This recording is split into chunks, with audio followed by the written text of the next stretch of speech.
Whether you're looking to build a website for your business, your hobby, your podcast, or just for fun, Pear Networks is your go-to web hosting partner. Not only do we have the lowest domain price in the industry, starting at just $11, we've got hundreds of stunning website templates to help you stand out from the crowd. You're not a techie? Not a problem. With our easy DIY site builders, you can launch your impressive website without any technical know-how. And when it comes to security and updates, don't worry, we've got you covered. Our 24/7 US-based customer support is the best in the industry. Check out Pear.com today to learn more. PAIR.com. This podcast is brought to you by Patreon.com/Talking Simpsons. Head there to check out exclusive podcasts like Talking Futurama, Talk King of the Hill, the What a Cartoon Movie podcast, and tons more. I heartily endorse this event or product.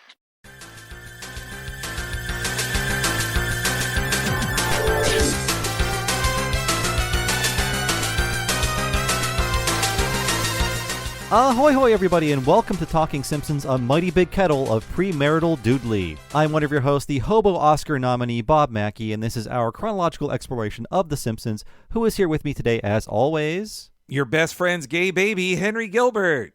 And this week's episode is A Star is Born Again. I've got a date with a movie star. Sure you do. And I'm going apple picking with Scooby-Doo. Toy, toy, toy, toy, toy, toy, toy. This week's episode originally aired on March 2nd, 2003, and as always, Henry will tell us what happened on this mythical day in real world history. Oh boy, Bobby, 50 Cents into Club tops the charts, Cradle to Grave tops the box office, and the Federal Law Enforcement Training Center, the U.S. Customs Service, and U.S. Secret Service are now officially the Department of Homeland Security. Making travel easy, fun, not stressful at all. Thanks. Hats off to you. Consolidating all of those things into one horrible monster makes it even nicer and more wonderful to deal with. I was briefly only tolerant of those hired goons for most of my life until I had to fly to Canada to move here, and I had my pet parrot with me, Louie. Longtime listeners know about Louie. So they have to send Louie's carrier through the metal detector, and I have to hold him in my hand, and he is in a big airport. He's freaked out. He's never been in a space that big before, and it's at that point they want to swab my hands. And I almost had an incident at the airport, and I said very calmly, you're going to have to wait until I put the parrot away. And the man calmly agreed that would be a good idea. So at first he went in with the swabber, and Louis freaked out. So I was like, whoa. Let's just wait for the carrier to get here. So TSA, don't pick on people with parrots. There's not a bomb inside of them. That's insane to see the parrot in your hand. And they're like, so can I get to your hands right now with this? You're a very unhappy bird at this moment. A man holding a parrot, well, he clearly has whatever we're looking for on his hands, explosive material. I don't actually know what they're swabbing for at this point. Or, you know when they take your phone and they swab it too? I don't even know what's happening there. All I'm saying is it's a real damn shame that we have to be poked and prodded so often when we just want to fly. Yeah. Every time something like that happens, I think like, yeah, Bin Laden won. He got what he wanted. He ruined our lives, destroyed all of travel. It's no fun. Yes, and I know everyone loves hearing people complain about having to fly a lot. Boo-hoo. Also, it was a big weekend for the hip-hop community because, first off, 50 Cent Into Club is a huge hit. It'll be the biggest #1 on the Billboard charts the whole year. I think it is like the anthem of 2003. I've heard Felix Biederman of Chapo point out why 50 Cent is like the most iconic rapper of the Bush era because he is so like militarized. Yeah, although I just did a 2004 podcast for Retronauts. I think it'll be up by this point in time when this goes live. 50 Cent fell to the House of Usher because Usher's Confessions was the #1 album of 2004. Wow, okay. Well, 50 can't keep it up all the time. Though I could just do the Chris Rock bit about it, but I do remember that when he was arriving on the scene with Dr. Dre and Eminem's, approval, he was like kind of their guy. They appear in the Into Club music video as like mad scientists. But the way he was sold of like, he had been shot 9 times and that made him like a real gangsta as part of his, marketing push. Right. And what befell 50 Cent? Is he behind some sort of sports drink or I something believe like he's that the now? vitamin water guy. I'm pretty Okay, sure. I wanted to make sure it was him before I confused him with another rap man. Mm-hmm. I definitely know he dated Chelsea whatever, the woman, Chelsea Handler, yeah. Oh, no, Chelsea Handler, not Chelsea Peretti. No, that's Jordan Peele's wife, yes. Oh, right. Yeah, but we're confusing everyone today. Yeah. Chelsea Clinton, odd pairing, but they make it work. And of course, 50 Cent, a star of multiple video games as well, which I'm sure hold up to. They're very sensitive now of him shooting his way across a fake Middle Eastern country. I wonder how often you hear the word bitch. I just need someone to clock that for me.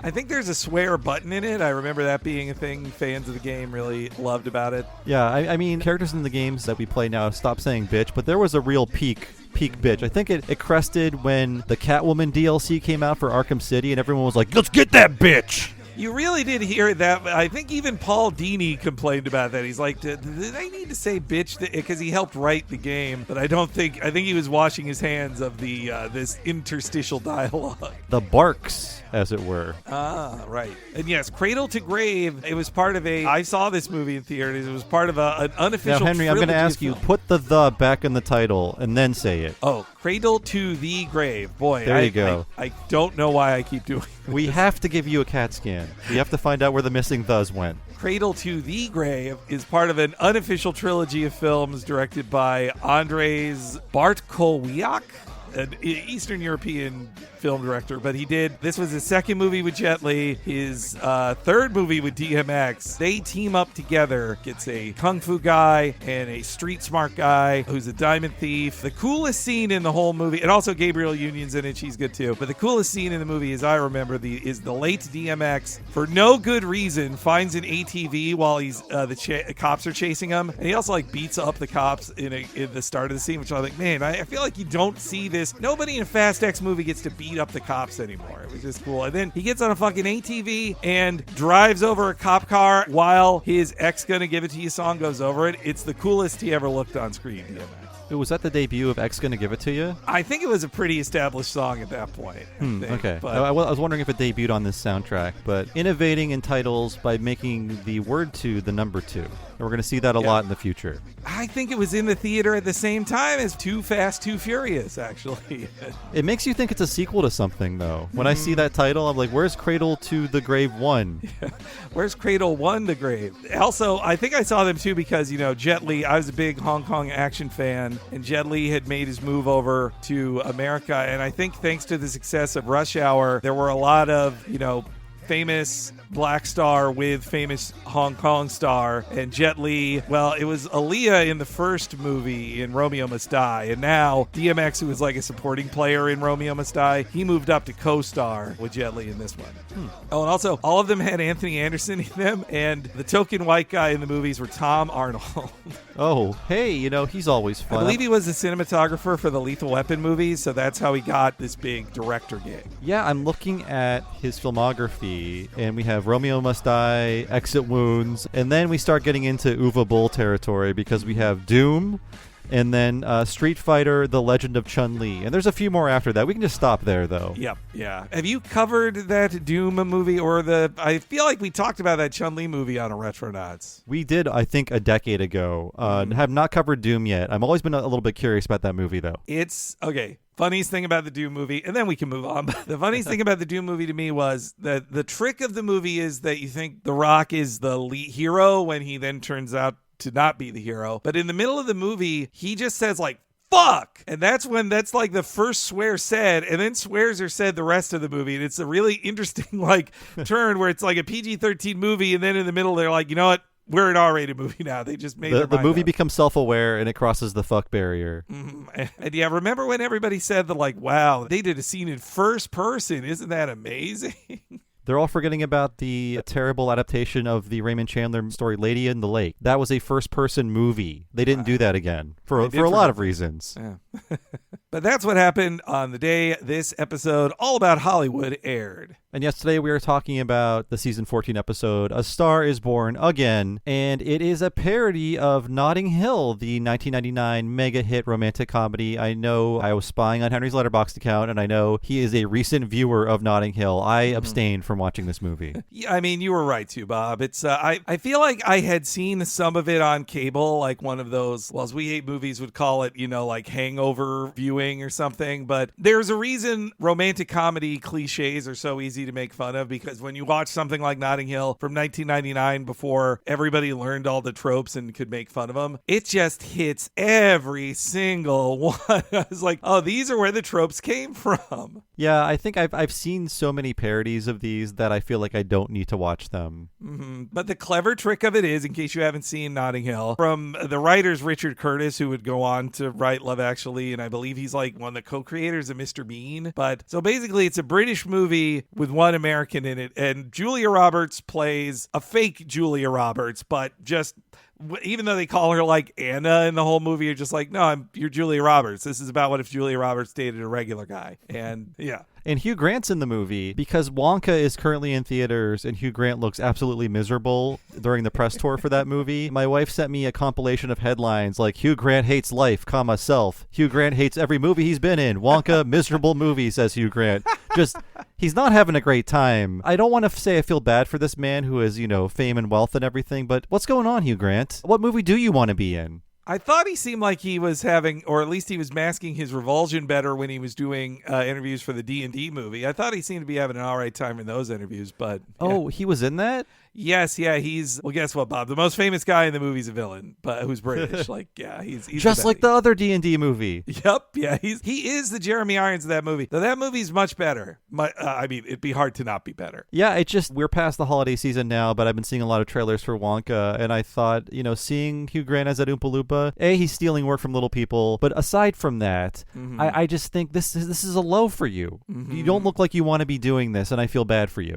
I would think he just has a lot of like bad business dealings or whatever. So it's distracting though in the Notting Hill that when you see like he's supposed to be the regular guy, and it's like, but you're one of the most handsome British men who has ever lived. Like you're not the regular guy. It's ridiculous casting. Though also I think Richard Curtis is not very good at writing women. Everything Julia Roberts says in the movie doesn't sound right, especially like he really can't write American women. Like she just says things that I'm like, that doesn't sound like what she would say, but it's cute. And then of course I didn't know this until previous guest of Talking Simpsons, David Sims, brought it up. Notting Hill is also an extremely whitewashed movie because Notting Hill is apparently one of the most diverse neighborhoods in London, but everybody's white in the movie. The most diversity the film has is that the best friend, who's basically Homer in this episode, is played by Rhys Ifans, who's Welsh. Oh, yeah. That's diversity for you when you're in the UK, I guess. Mm-hmm. And yeah, I'm looking at this movie and the writer. Yeah, you said he did Love Actually, and we're just coming off the holidays. And as of this recording, we mentioned We Hate Movies. They're about to do an episode on that. And I know that was once, I assumed, a beloved movie. Now it seems everybody hates it. Mm-hmm. It feels like the sexual politics perhaps have not aged very well, or maybe they started from a dated point. Mm-hmm. Well, Richard Curtis also is very into like stories about being like famous, or also like Hugh Grant's character in Love Actually is, well, what if the prime minister, had sex with one of his secretaries, but it was good and it was fine and there are no power dynamics at play at all. Well, all I know about Love Actually is at some point in the movie, Hillary Clinton holds up white cards with words on them.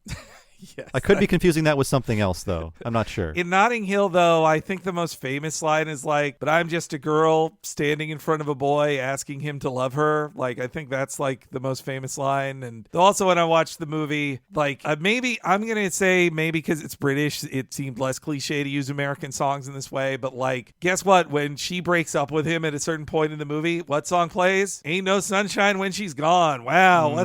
What a great pick. Hate that trend in movies. It really actively pushes me away. Mm-hmm. In The Simpsons as well, when it's done as a joke, I'm just like, I know this is the joke, but you did choose the most obvious song. We're in that era of Simpsons montages, by the way. Julia Roberts, she's great. You could watch worse things. Like The Simpsons also did the joke called Love is Nice, which is just watching one of these movies. It was more making fun of Runaway Bride, but still. Yeah, that was a funny send-up of those kind of movies, like one groom, two grooms, oh, and the pastor passes out. I would say, I guess they there's worse romantic comedies to watch, but there definitely are more than a few moments in this episode that is like, it's not just the concept. There's a few moments in the movie that I'm like, oh, okay, that's in the episode. So I'm glad I watched it in that respect. You get to see Julia Roberts being a real Karen Alatovich instead of a Aaron Chaco snitch. It's Aaron Chaco snitch. And then it's funny to hear Brian Kelly say on the commentary that it's like, oh yeah, my pitch for this was Al Jean told me to write Notting Hill starring Ned Flanders. Okay, boss. Yeah. Did it also hit you, Bob, that this is a lot like the first episode of The Critic? Oh, you know what? I didn't even think of that, but I can see some similarities. Mm-hmm. In case you haven't seen that one in a while, that's where Jay Sherman dates with and sleeps with once a Sharon Stone type. The Critic has terrible views on women, and then she breaks up with him without saying like one word to him afterwards. She just vanishes. Yeah, I can see some similarities there, but they do remember to name this woman, and yes, that's an important distinction from most of the women on The Critic that Jay dates. But I would figure this is probably also just pulled a lot from like, not every Simpsons writer, but I would think for nerdy Hollywood screenwriters, you actually do probably have a not impossible chance of dating a gorgeous actress who will be working with you like, hey, you know what, dork, I'm going to date you.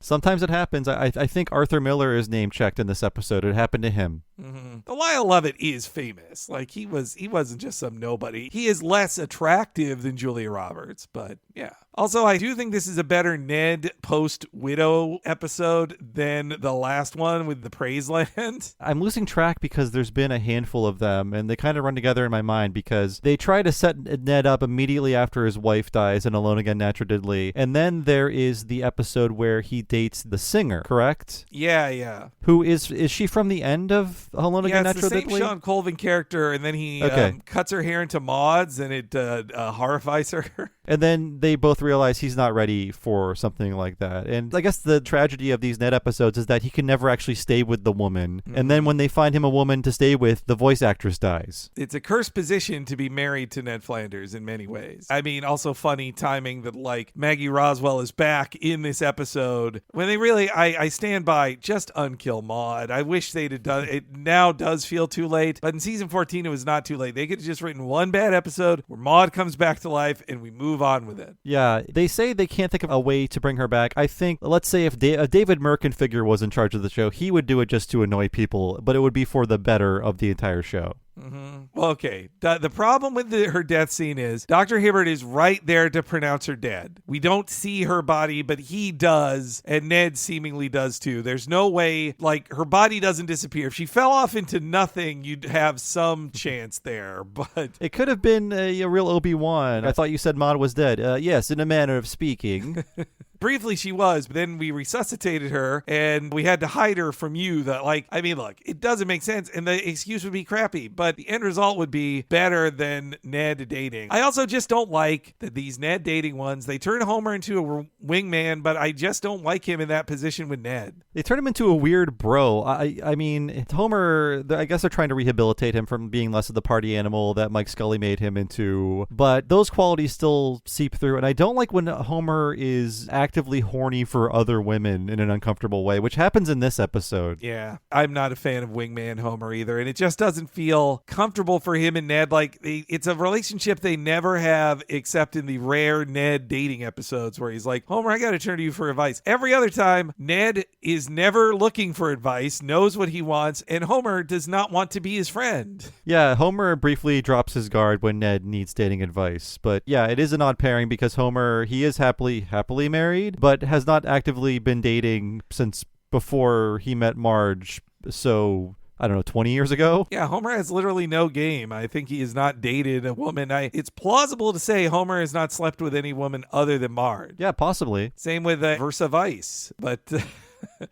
And yes, this episode begins, though, with a Matt Groening couch gag, though he doesn't voice himself like a certain other executive producer on this episode. Yeah, I forgot until the commentary brought it up that both Matt Groening and James L. Brooks appear in this episode. We start the episode with The Simpsons Go to the Beach comedy, which I wish Bart's book was Little Bastard Inc. I wish instead just a parody of Boy's Life, but obviously we're past the Little Bastard era. Yeah, they forgot about it, but I did look more into Boy's Life. I know everyone's on the edge of their seats Scouts. Get ready for this, folks. It's now a different magazine name. It's called Scout Life. It was renamed Scout Life in 2021 because in 2018 they started letting Goyles into the Boy Scouts, which is now just the Scouts of America. Wow. So it's been wokeified then, I guess. But no. I guess I mean I don't know the distinction. There were always I said girl in a funny way, and now I'm stuck on that. There were always Girl Scouts and Boy Scouts, but they had very different, badges and activities. But girls wanted to get into the Boy Scouts, and it took until 2018, I guess. I think I remember hearing back then that the Girl Scouts as an organization was much more open on gender stuff than the Boy Scouts were to that point, and that trans girls could join the Girl Scouts as well. It wasn't just for they didn't test your chromosomes or whatever bullshit. They were just like, yeah, you want to be in the Girl Scouts? Here you go. My only experience with Boy Scouts, I was never a scout. The kids who had to stay after school were the Boy Scouts because it's like they had to bring their uniforms to class and everything and change into them. It's like, oh, you have to stay in school longer? That stinks. Goodbye. My only interaction with Boys Life was that I would read it for free in the library because I was like, I want to read more comic strips, and I've read every comic strip that's in the school library. I guess Boys Life has a comic strip in each of them. Like, this is what you had to do when you couldn't just go online to read 8 million web comics at your disposal. And I'm sure the Boys Life comic was sub Mark Trail. Yes, yeah. It was. Also, this drawstring thing happened to me recently, but with a hoodie. I actually did fish it from halfway in the hood out, and then I stupidly did not think to tie it in a knot at the end, and it did it again. And the second time the washing machine, when it did that, I was like, fuck this, and I just ripped it out. And so... yeah. Relatable pain in the ass whenever the string, it makes a mystical journey back into the clothing item. Mm-hmm. I feel for Marge looking so tired after staying up all night with that. And we have our second dirty diaper Maggie joke of the season 2, which they're not talking about how stinky it is, but it's more than just she's so slathered in sunscreen that it's impossible to change her diaper today. There's nothing as vile as the phrase fudged her huggies. Ugh.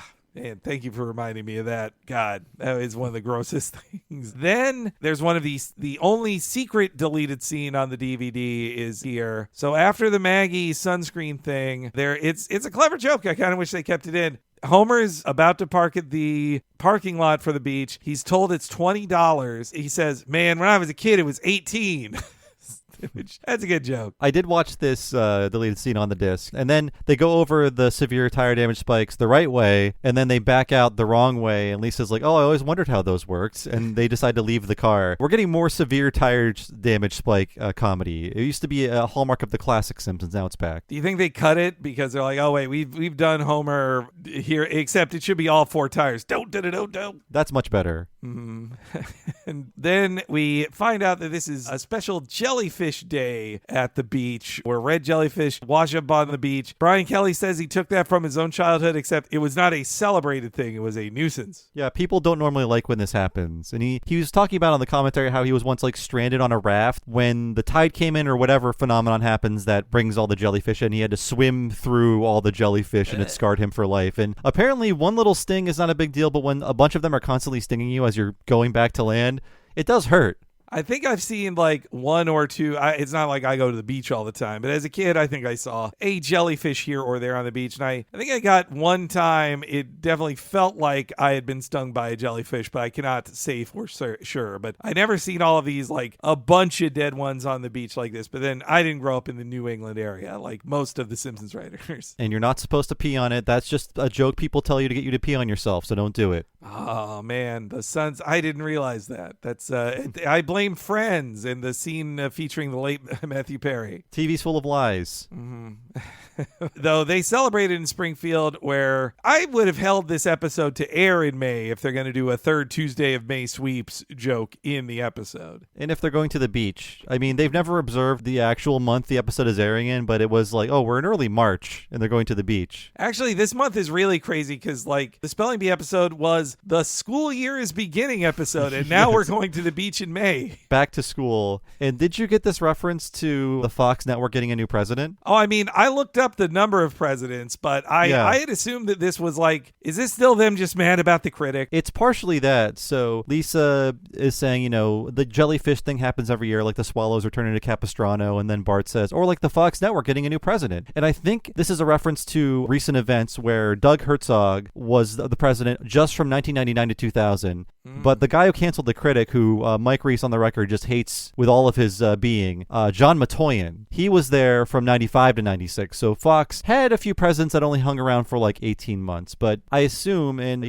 prove me wrong, children, the Simpsons would never joke about Bob Iger or Bob Chapek. I know, they really would, or even like the guy right below Bob Chapek, or the two people below Bob Chapek. I mean, I did see that like at the time of this episode, Gail Berman had been the president for a couple years and would do it till 2005, which is pretty long to be a Fox TV president. That Doug Herzog guy, I remember him. He didn't fuck over the critic. He fucked over Futurama. He's the guy who screwed Futurama. Yeah. And I think he was a Comedy Central guy, but yeah, I recognize a lot of these names from who fans were the most mad at. Like, people hated Jamie Kellner for destroying a lot of the Warner Brothers cartoons like Freakazoid and Pinky and the Brain and things like that. And Doug Herzog was in all of the discussions over who killed what and who replaced Futurama with the Pits. I don't know if it's still this way anymore, but I wonder if like the people can directly blame any executive anymore. I mean, definitely now we're hearing like, well, this thing didn't get released because David Zaslav did this or that thing, which is true. But do the network presidents have as much power as they used to even? I think so. I just feel like people are now too afraid of them to say anything. I also have heard another previous guest. I heard Jack Allison. He said that one of the problems is, Doug Herzog is an example of this, that it used to be executives were like shitty, but they didn't think they knew how to make movies. They would just be like, I'm making a business decision and I run this thing. But now in 2023, they all think they know how to make movies. So not only do they make like the business sense stuff, but they also say, hey, Act 3 needs this, or you should cast this person. Like they are even more creatively involved than before. Yeah, I mean, Katzenberg, that was always his angle. So he was a pioneer when it came to that. Well, actually, I think he's just attacking the unhoused in LA now. That's his only real job these days. I thought he was Herb Powell on the bus getting his next big idea. Oh, I think I saw him give an AI comment recently. That's right. That was one of the last times I saw him in the news. He said, like, back in the old days, we needed 300 people to draw the Lion King, but AI is going to really smooth that out and make it a lot easier to make stuff like that. And I was like, man, fuck this guy. Less jobs for all. I mean, you could totally tell he was still pissed, thinking, I wish I didn't have to hire 300 artists to make The Lion King because I did everything that mattered in The Lion King. They screwed me. Yeah. So we get a couple jokes, including a rare Hibbert family joke in our first clip here. What a sight. It happens every year, like the swallows returning to Capistrano. Or the Fox Network getting a new president. I made a new friend.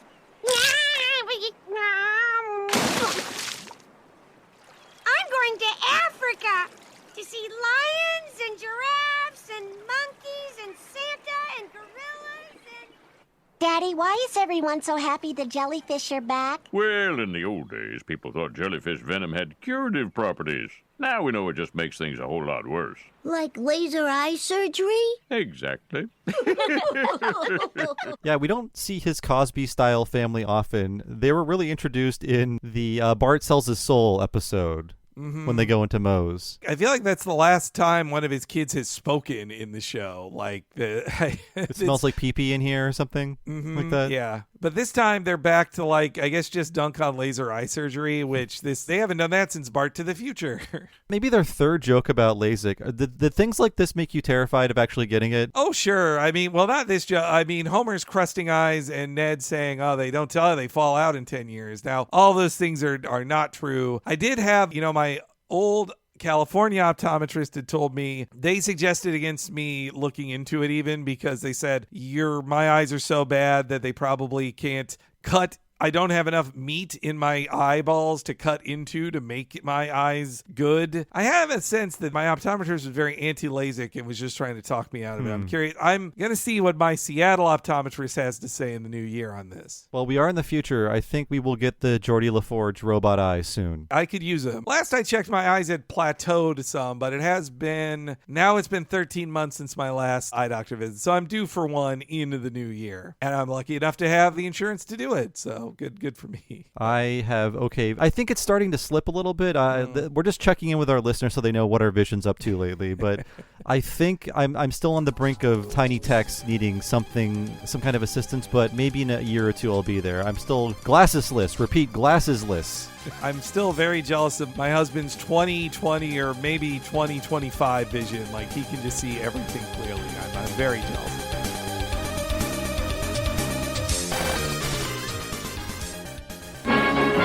The Simpsons will be right back.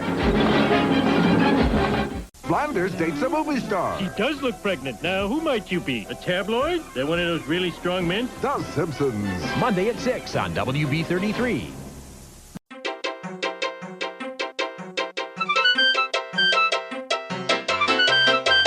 Welcome to the break, everybody. It's Henry Gilbert, a.k.a. Zelda Fitzgerald, and we want to thank you for listening to this week's episode of Talking Simpsons, where we're going into this episode based on Notting Hill. And it has been a wild month for Talking Simpsons as we get back into 2024. We just got back from doing a live show, and we can only do all of this cool stuff if we have the support of listeners like you at patreon.com/Talking Simpsons. Not only do $5 and up supporters there get to hear every episode of this podcast a week ahead of time and ad-free, you can hear this week's right now.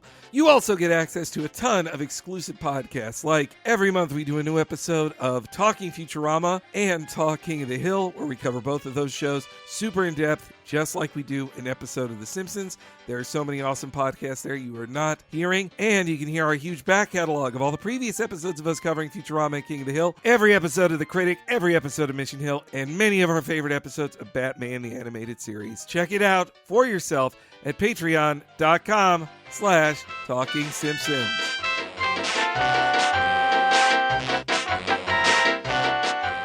But if you want something even nicer than an NFL team in Los Angeles, you need to sign up at the $10 level, because that is where we have our premium once-a-month podcast, What a Cartoon Movie. That's where we cover an animated feature film super in-depth, just like we do an episode of The Simpsons, and that means talking for over 4, 5, or 6 hours about classics like this month, Walt Disney's Bambi, the 1942 classic. Bob did a ton of research reading the original book and then going through all of the stuff that happened in the production of Bambi.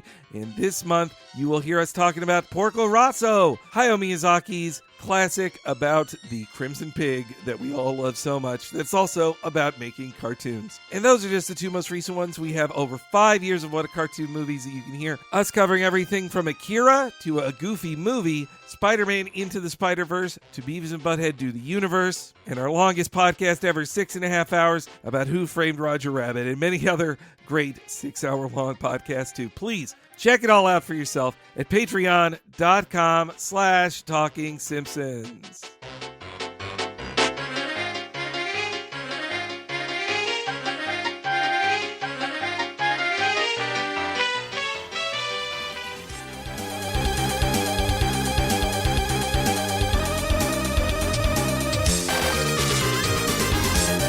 So yes, then comes a Frank Sinatra-style jellyfish singer, and that'll be the closing song for this podcast because they play it over the credits. But I totally forgot this random parody song in the episode. I love this song. It's very clever and cute, and they hired the right singer. In fact, I did my prep for this, and then I watched the Bing Crosby movie White Christmas. It sucks. Don't watch it. It's terrible. But when he was singing, I thought, I'd rather hear that jellyfish song. That was better than this.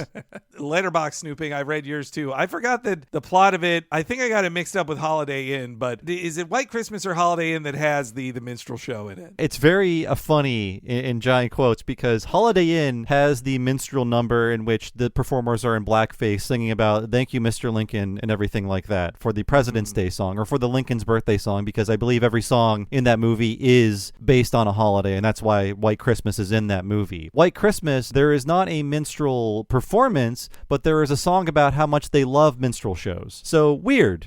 I weird. See. But they're not in blackface, although my wife had to point out to me, like, did you notice that they're wearing like watermelon pattern dresses? I was like, I didn't notice that at all. Oh Oh, dear. So they couldn't put the face paint on, but they still found a way to be offensive. I now want to look into the making of that movie of White Christmas. Did they put that song in because, the NAACP and other political groups rightly said, hey, you shouldn't do blackface in your movies for Holiday Inn? And he's like, fine, we'll tell you how great minstrel shows are in our new movie. It felt like a big so there. And yeah, I mean, we're past Christmas, but we started watching it thinking it was a Christmas movie, but really it's Bing Crosby saying, people don't respect my army general anymore. So he puts on a big show about how great his army general was. It's very, very strange because it takes place a decade after the war. And this poor general, all he's got is this giant property in Vermont. Boo-hoo. Oh, man. I mean, and of course, Bing Crosby, horrible man. Horrible person. But what a voice. What a voice. I say it paves over all the sins. That's syrup. But yeah, the jellyfish song in the episode, though, is sung by Gene Merlino, who was also the singer of South of the Border in the Camp Krusty episode. Mm-hmm. Yeah, one of Alf Clausen's guys, apparently. And I now have a follow-up, listeners. The Spelling as Fast as I Can episode, I said, I don't know who sang Taste of Liberty. I hope to get a copy of Testify, the Simpsons soundtrack, in the mail so I can learn this because nobody uploads the liner notes online. Well, I did. Here are the liner notes in my hand right here. Bob can see them. He's holding them, folks. And so I could finally look up who is the credited singer of Tastes Like Liberty, and that man is Mark Campbell. And the interesting thing about Mark Campbell is that he is the singing voice of Marty McFly singing Johnny Be Good in Back to the Future. The completely different voice that erupts from that small man's mouth. That's him. Yes, yeah. It's wow. Mark Campbell who sings it. Wow, incredible. So what was the Simpsons song again? He sings the Taste Like Liberty. Oh, it's the McRib song, or sorry, the Ribwitch song, right? Yes, yeah. Okay, wow. Okay, great. Good pull. So there we go. Now you know the rest of the story for Spelling as Fast as I Can. So know that I researched this before the episode is published. So if you had comments of like, hey, it's Mark Campbell, I looked it up, fine. But I didn't know that. I bought a $5 copy of Testify on eBay. We'll leave you a real snotty per my last email style comment. One of my favorite memes is that combo meme of per my last email of like each word is a punch. Yeah, that's anytime I've ever been sent that, I felt the urge to kill. It was like Homer, urge to kill rising. But yes, everybody is having a jellyfish wonderful time as we get a tour of the couples of Springfield. Frank's dancing with a robot. Marge can't dip Homer very low. Skinner and Edna are teasing that wedding, which every time I see, they should have just gotten married. God, I'm so pissed knowing where this is going to end up next season. Season 15's My Big Fat Geek Wedding is when this all comes to an end. But I'm guessing this is the first instance that they are engaged. The first mention of that? They got engaged at the end of the Epcot episode, and so that's now right. they're following up with it. Yeah, I completely forgot about that. So there is continuity here. I mean, that episode was so not about her that I completely forgot that there was a proposal at the end. It does feel like Gene and the rest of his team throwing up their hands because I feel like they end Epcot with them getting engaged. Epcot. They end that with them getting engaged. Right. And now this episode, they're teasing it. And I feel like they teased their engagement a couple more times. I think they had plans of like, when we do the wedding, it'll be a big deal. And then it feels like by the next season, they just go like, what are we thinking with this wedding? Screw it. Let's break him up. And he dresses up like Catwoman. Yeah. And it's all for the sake of an episode. I feel they started with the title and then wrote backwards. Like, oh, My Big Fat Geek Wedding. How can we turn that into something? Another Al Jean trope. This is the second episode he's showrun that is a Star is Born title parody. Oh, yeah. We forgot to mention, I love when we get to the point where they have to reuse episode parody titles. So we have A Star is Burns, and then we have A Star is Born Again. And I want to say there's at least one more. I think you're right. Yes, I also think so.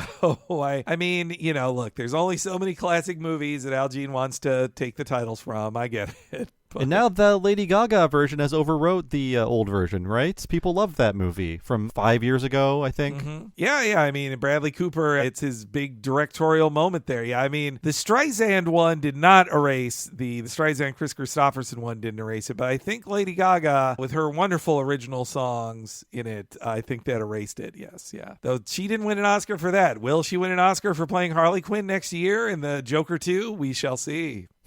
My bet's on that one.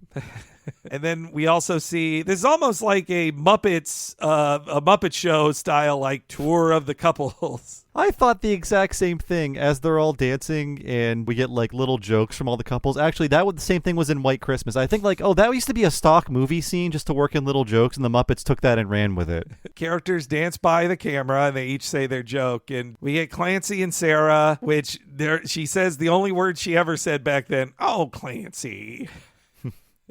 We found out that he met her by arresting her and planting crystal meth on her. Mm-hmm. I like a good joke about evil cops planting evidence. That's always good. The reminder that they have completely reset the character of Sarah Wiggum, and she's voiced now by Megan Mullally, doing her Megan Mullally thing. Pamela Hayden doing a Wiggum impression sounds a little like Megan Mullally, so they landed on the right actor. Though she definitely has a lot more depth to her now. I feel, though, again, another job taken away from Pamela Hayden. I mean, she still is in most episodes of the show. She's fine. Not as many as were taken away from Hank Azaria, but he's doing fine. That's true.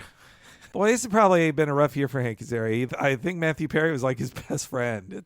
I feel for him. It's come up in episodes, but he made a very touching video about the death of his friend and about his own sobriety, which I didn't know about. Well, I should check that. I actually missed that video. I'd seen the friend's actor statements, but not his actor friend's statement. Mm-hmm. Yeah, pretty clever of me there, huh? But I got it.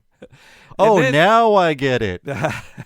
And so then we move over to Sea Captain, and guess what? One of the 5 jokes they do with Sea Captain is he's gay, but only on the sea. Yeah, that's been a recurring thing. It's like no blank till we get off of dock or whatever. There's something like that in one of these episodes. Well, I love the joke when... like he gets pornography from someone, and it's like, this will keep the men from homosexuality for at least 3 hours or something like that. Yeah, that's right. And then the guys say, you're one to talk, and then he goes like, who, and laughs it off with a tilted wrist. Yeah. Though the delivery of, are you hitting on me? That made me chuckle. And now as we're doing our state and federal taxes around this time, Ned talking about it, I was like, hey, that's just like us. Wow. When it comes to doing taxes, I have an open relationship. There's a third party involved. That's true. Yeah, you become kind of a throuple when it comes to taxes. I'm kind of poly when it comes to taxes because I have a Canadian guy, an American guy, various costly experts that need to weigh in. It's too many specialties in this bedroom now.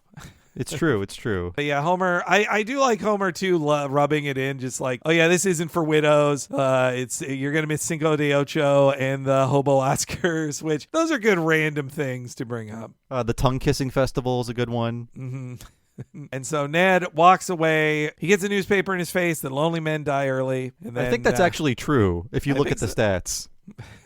It's tough out there for the lonely. I agree. Mm-hmm. It's sad. Our hearts are with you. Mm-hmm. We wish you all happiness. But all the holidays are over. You're doing fine, right? Oh, yeah. Hey, if you made it this far, you're doing great. Yeah, we're supporting you all the way. I think the funniest lines to me in this episode are the brutal ones where Ned is revealing like how deep his like grief still is, like happily married to a dead woman. Like that is like, oof. Yeah, I mean, the absence of Maude is just so a factor of his life still. And we are, I guess 3 years later? Yeah, 3. It feels like even longer, but yeah, it's only been 3 years since they killed her. I mean, I think it's been 6 years since we did that. No, not 6 years, but it's been a number of years since we did that episode. Yes, this is when Notting Hill begins, so the meet cute in Notting Hill is that Hugh Grant's character runs a travel bookstore, and then in walks Julia Roberts into his bookstore, but she's wearing sunglasses and a hat to try to look conspicuous. Though in the movie, he knows who she is immediately. He does not recognize her. Were there ever so many romantic misunderstandings? That guy just is drawn to me. Hugh Parkfield is Hugh Grant. Yeah, what am I saying here? Yeah. Well, there was the little Hugh Grant kid in, I think it was Bart of Darkness. That's the one you were referencing, yes. But then there is Hugh Parkfield, who is Hugh Grant, voiced by Mandy Patinkin, who is not British. Yes, yeah. But he does a wonderful accent. Mm-hmm. Yes, this is where Ned meets our guest star. Form of business, sole proprietorship, owner's marital status, happily married to a dead woman. Excuse me, are you open? Mm-hmm. Open as a tomb on Easter. Now, what can I ding-dong diddly do for you? Boy, they don't make them like you in L.A. Oh, I should say not. I gave up on L.A. when those TV people made that poor nun fly. All those Puerto Ricans looking up her dress, that's not right. Do you have any left-handed eyelash curlers? Do I? No, I don't, but I can have them here by Tuesday. Well, for now I'll take a left-handed crimper. So yeah, that is the big guest star of the episode, Marissa Tomei playing Sarah Sloan. I have a little Marissa Tomei corner, but I do want to point out that I think there are more references to The Flying Nun than there were episodes of The Flying Nun. They really, it had a big effect on a lot of the writers growing up, the Gen X writers, I guess, or boomer writers in the case of Al Jean, I'd say. Oh, yeah. I mean, I've never seen a frame of it, but I know it's Sally Field. Yes, and she's a flying nun, and adventures occur to her as she flies around the country. And I don't think she likes people remembering the flying nun either. I don't think it's a thing she's proud of. No, but hey, she was a Mary Jane, as is this woman, correct? Oh, no, Aunt May. Aunt May. Oh, Aunt May. God damn it. Whatever woman in that show, in that spider movie. Yes. I can't keep them all straight in my head. Yes, thank you. Thank you, Henry. She was an Aunt May as well. And Marissa Tomei, so no stranger to sitcoms because she has a great guest role in the 1996 Seinfeld episode, The Cadillac Part 2, where George, while engaged to Susan, is trying to get with Marissa Tomei. And her hair is crazy in that episode. It was just a mid-90s hairstyle, but it's like a giant helmet. It's not what she normally looks like. So she looks very odd in that episode. At least according to how dated that hairstyle became. It's weird. Yeah, no, she's I am a big fan of Marissa Tomei. Before she became Aunt May, I saw her when this episode aired. I'd seen her in The Slums of Beverly Hills and In the Bedroom, which are, I think she is a very good actress in both of those movies. I haven't seen her in a whole lot outside of the Spider-Men, but recently, I think last year, because it turned 30 and I had probably watched half of it as a kid when my parents were watching it, but never as an adult, I sat down and watched My Cousin Vinny. It's really great. That's the movie she won Best Supporting Actor for, which she deserved. People were so stunned by this new actor in a comedy winning an Oscar that they were very mean about it. And there were many a joke told about this on, The Critic and Futurama. Going back to that movie, though, I think she fully earned it. But if you look at what she was up against, and I think we talked about this in the Zoidberg Goes to Hollywood episode of Futurama, she was up against a lot of older actresses in serious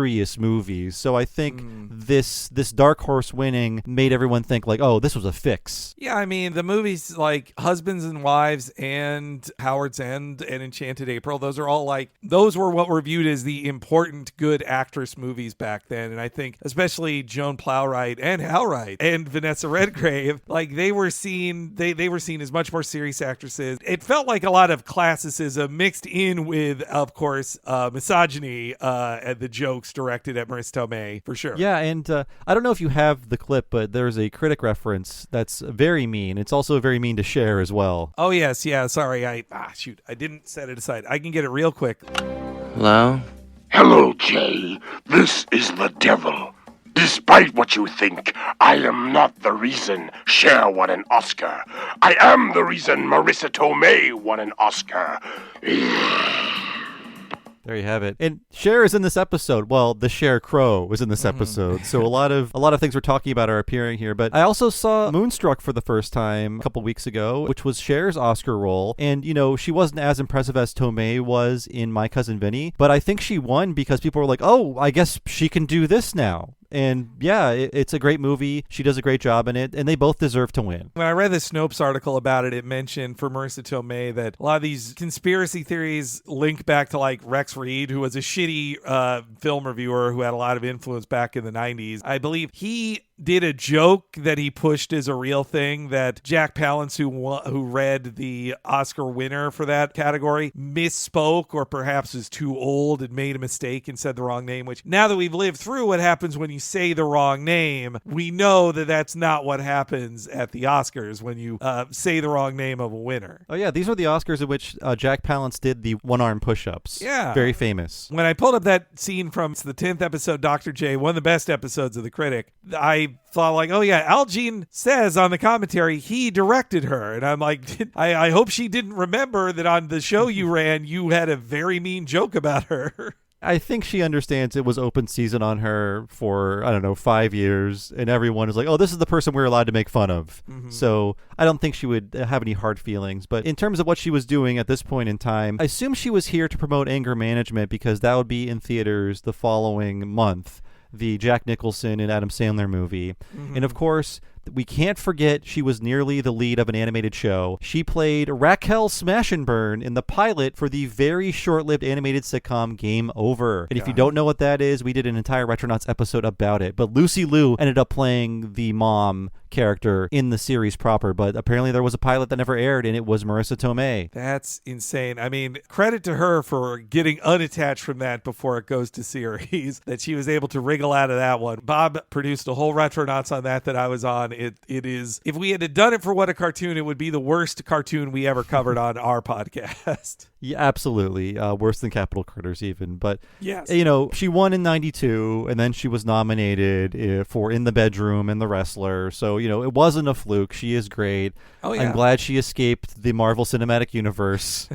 She can do her own thing now. Her interviews after No Way Home, it was like a free person who's now freed from prison saying like, well, now I can say this prison wasn't as fun. But I think she at the very least was saying like, yeah, I kind of wanted to do more stuff. I thought my character would have more things to do and all that. But she's great. Of course, the bit with her character is that she's the hot Aunt May everybody wants to fuck. Like, that's what makes her Aunt May different. Yes. Congrats. Congrats to that movie. Though part of the joke, too, at least in her very first appearance, is that she shares a scene with Robert Downey Jr.'s Tony Stark, who clearly is into her and wants to date her. And they dated in the 90s. Like, they were a couple back then. Okay, yeah. I did not read that issue of Star Snoop, so yeah. I had no idea. I learned that from reading how she was in Charlie Chaplin, that he was starred in, and that they were dating at the time of Chaplin. So, yeah. Hey, if you can date Marissa Tomei in 1993, I say do it.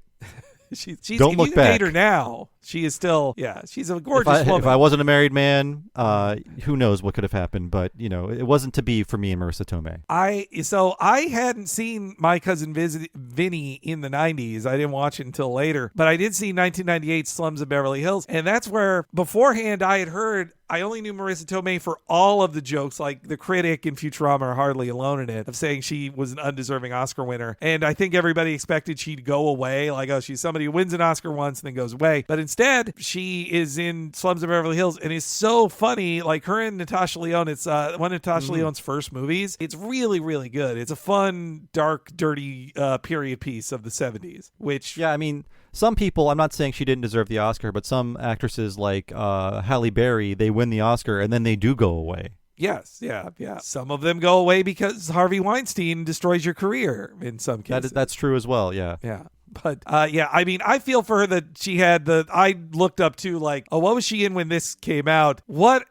Is there a role more thankless in Hollywood than playing Adam Sandler's wife in something? I'm sure you have a good time and get a good payday, but those roles are nothing. I didn't know that was her role in that. Yeah, playing Adam Sandler's gorgeous wife. Many an actress has had to do that. Mm-hmm. And I never saw that movie. I love Jack Nicholson. Adam Sandler I'm okay with, but I found out the plot twist of that movie and I'm like, that sounds stupid. I don't want to invest in anything if this is going to be the resolution. And then it got turned into a hit Charlie Sheen TV show. Yeah, and I heard it was one of those TV shows where they immediately bought 100 episodes just so it could be syndicated immediately. And then Charlie Sheen gets into the whole Tiger Blood, I'm HIV positive part of his career. Mm-hmm. He becomes much less marketable, and they're kind of stuck with making this show. Funny, we're talking about Star Snoop here as well, when this is like the plot of the movie or this episode as well. But I think she is overcast for Sarah Sloane. Like, she's too good for this nothing character who the episode is just like, well, she's a very sexy actress. The end. And like Marissa Tomei brings so much more to the character. Yeah, her line readings are really dressing up a bland character. It's something that they've had a problem with for a very long time, especially when it comes to Ned's, not suitors, I guess suitresses, whatever you want to call them,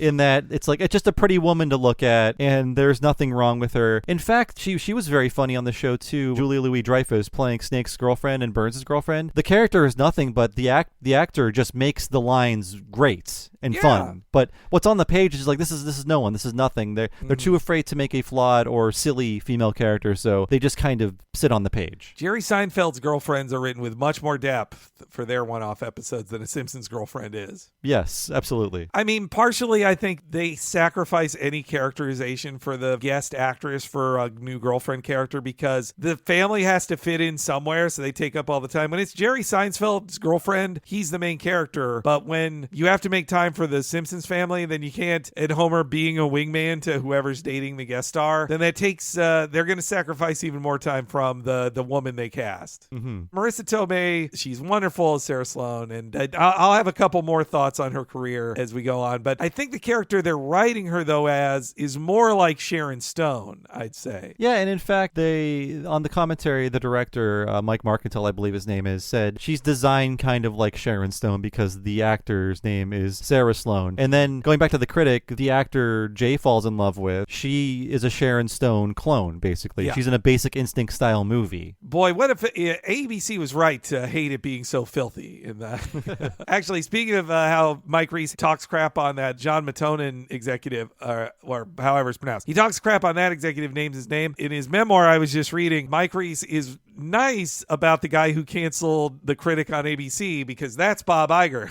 Oh, okay.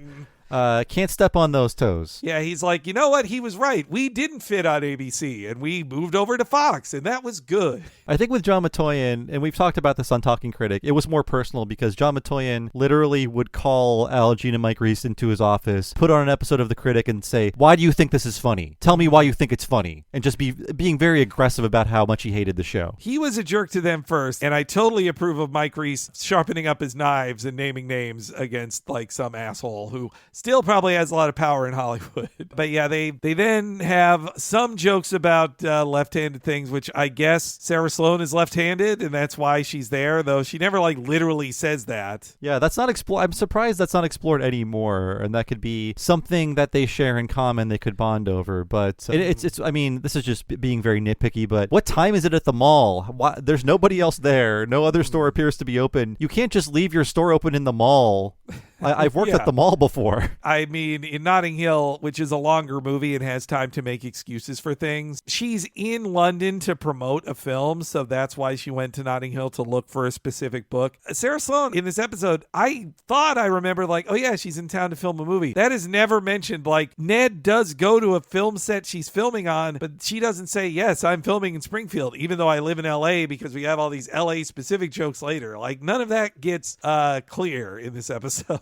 Yeah, apparently there is a Paramount-style film studio in Springfield. Yeah, and I think that element, I thought at a certain point in the episode, I was like, oh, I guess she is in town to film something, because Marge says, oh, they filmed part of Stroker Ace at our airport. That's a great line. I do love that. But yeah, so this is when Ned gets asked out on a date. I'm here for a while, and I don't really know anyone. Would you like to have dinner tomorrow night? A woman asking a man out? Well, why not? And maybe I'll eat my steak with a spoon. Call me. I'm staying at the Springfield Four Seasons. Ask for Zelda Fitzgerald. What the? That's a Sue Diddley-Udenim. Well, I've got a date with a girl with no name. It sure feels good to be back in the game. At dessert, maybe I can ask her name, 'cause I can't pray for her without the right name. And at this point, he finds out she's a movie star after seeing the poster for My Best Friend's Gay Baby. Yes. This also is a more political episode than I remember, too, as well. It does feel like they're pushing back against having a born-again president in the White House. Mm-hmm. Ned is a little more hateful during this period because they are sending up the change in culture, how things are getting more Christian, more conservative. And Ned is the conduit for those kind of jokes. It is so, it feels so different to think back on when, like, the Republican president was a true believer in that stuff, or at the very least, an outspoken believer. How much he truly believes in his heart, I don't know. But he was an outspoken Christian to then go to the next Republican president, who's Trump, who literally believes in nothing. No one believes he believes in God either, but nobody cares. No, religious people love him. Of course, yeah, because they just want their side to win. They don't give a shit. Like, he knows, I'll go to a couple churches and say, yeah, the Bible, it's great. I love that book. That's all he's got to do. Yeah, just say what they want to hear and then look very bored during a service that's about you. And, of course, I think I'm very clever to point out that he's a bit of a hypocrite when it comes to what the beliefs in Christianity are. Well, he is not winning in 2024 now, I'll tell you that much. No way. When people hear of this hypocrisy, but we should stop recording now and let the press know. So she does a joke about her fake nose, which they actually do have a joke in Notting Hill that the Julia Roberts' character also says she had nose and chin stuff done in the movie too. So it's not a out of nowhere shot at women getting plastic surgery or whatever, but or a cosmetic surgery. I'm saying very outdated terms with plastic surgery. I'm trying to take that out of my vocabulary. I like that she is not ashamed of it. She's like, yeah, real, and she clangs her fake nose where she's like, yeah, my face is not real. I have to become a fake person to be a celebrity. Also, speaking of fake, the Sue Diddley-Udenem she gives, that is also a Notting Hill reference, though it's a fun reversal of it. So in here, she says Zelda Fitzgerald, the writer of The Great Gatsby's girlfriend or wife or whatever. And that is what The Legend of Zelda is named after. And so... That's actually serious, in case anyone actually needs to know. It's real trivia. The Great Gatsby is huge in Japan. It's a very popular book in Japan. Its localization was very beloved. I remember reading an interview with Murakami, one of the most popular Japanese writers, at least, is translated work in America. I think he's popular in Japan too, but he talked about how Great Gatsby influenced him to The Great Gatsby. I did it again. The Great Gatsby influenced him to be a writer because he read a Japanese translation of it growing up. So it's huge there. I need to sit down and read that book. It was never assigned to me in school, and it is an afternoon of reading, basically. I only remember it from high school. I have not read it since, but I've watched a couple of the movies. And but okay, so Sarah Sloan says Zelda Fitzgerald. Well, in Notting Hill, an important plot point is that when she goes to hotels, Julia Roberts' character uses fake cartoon character names. She goes under Miss Flintstone, Bambi, and Pocahontas. If I was a hotel, I'd just be like, well, you're a sex worker and you're not going to be allowed in. Goodbye. I would figure when a famous person stays in a fancy hotel now, they don't even have a fake name of that. They just go like, hey, concierge, you'll be fired if you tell people I'm here. So... This is also the 21st century. There's not a giant book on the counter of the hotel where you sign your name and everyone can just page through it, Yes, yeah. It's no. I guess Richard Curtis, when he wrote it in the movie, that he was remembering that from like movies in the 80s or whatever. I think he was remembering detective stories from the 40s. Yes, that's right. So in a clever reversal, it's a cartoon name in Notting Hill. In this cartoon, it's a real person's name. So cute. Yeah, I never would have known that was a Notting Hill reference unless you told me. And also, I think Shearer feels a little more lively in this one, though maybe I'm just saying that because I know Al Jean says Shearer recorded in person with Marissa Tomei, so I think he was actually trying a little harder as Ned here. Yeah. I mean, I think even at this point he was doing remote recording probably around this time. Yeah. So, hey, I think there's a reason he went in to see Marissa Tomei, and it was to see Marissa Tomei. Yeah. Though, doesn't it feel like Ned shouldn't know the song "A Horse with No Name" by America? Yeah, that seems a little too edgy for him. Mm-hmm. It's a cute way he sings the song, and I also like it was the opening bit. They know how silly it is to do a joke of. Sure, you are. So they literally have like Police Chief Miles Clancy O'Hara from the Batman '66 show up to say it. It's been a while, but that does strike me as a Dana Gould joke. Well, I feel like any Irish cop I credit to Dana Gould. Mm-hmm. And so we come back from the break. Homer eats a caterpillar and spits out a butterfly. A very wacky moment. Very weird. It's like that joke in the movie where he grows a lizard tongue to eat a piece of shrimp off the barbecue. Is that the movie? Yes, that's the movie. Yeah. Yeah. That's true. Ooh, there's a piece of shrimp in there. Whip.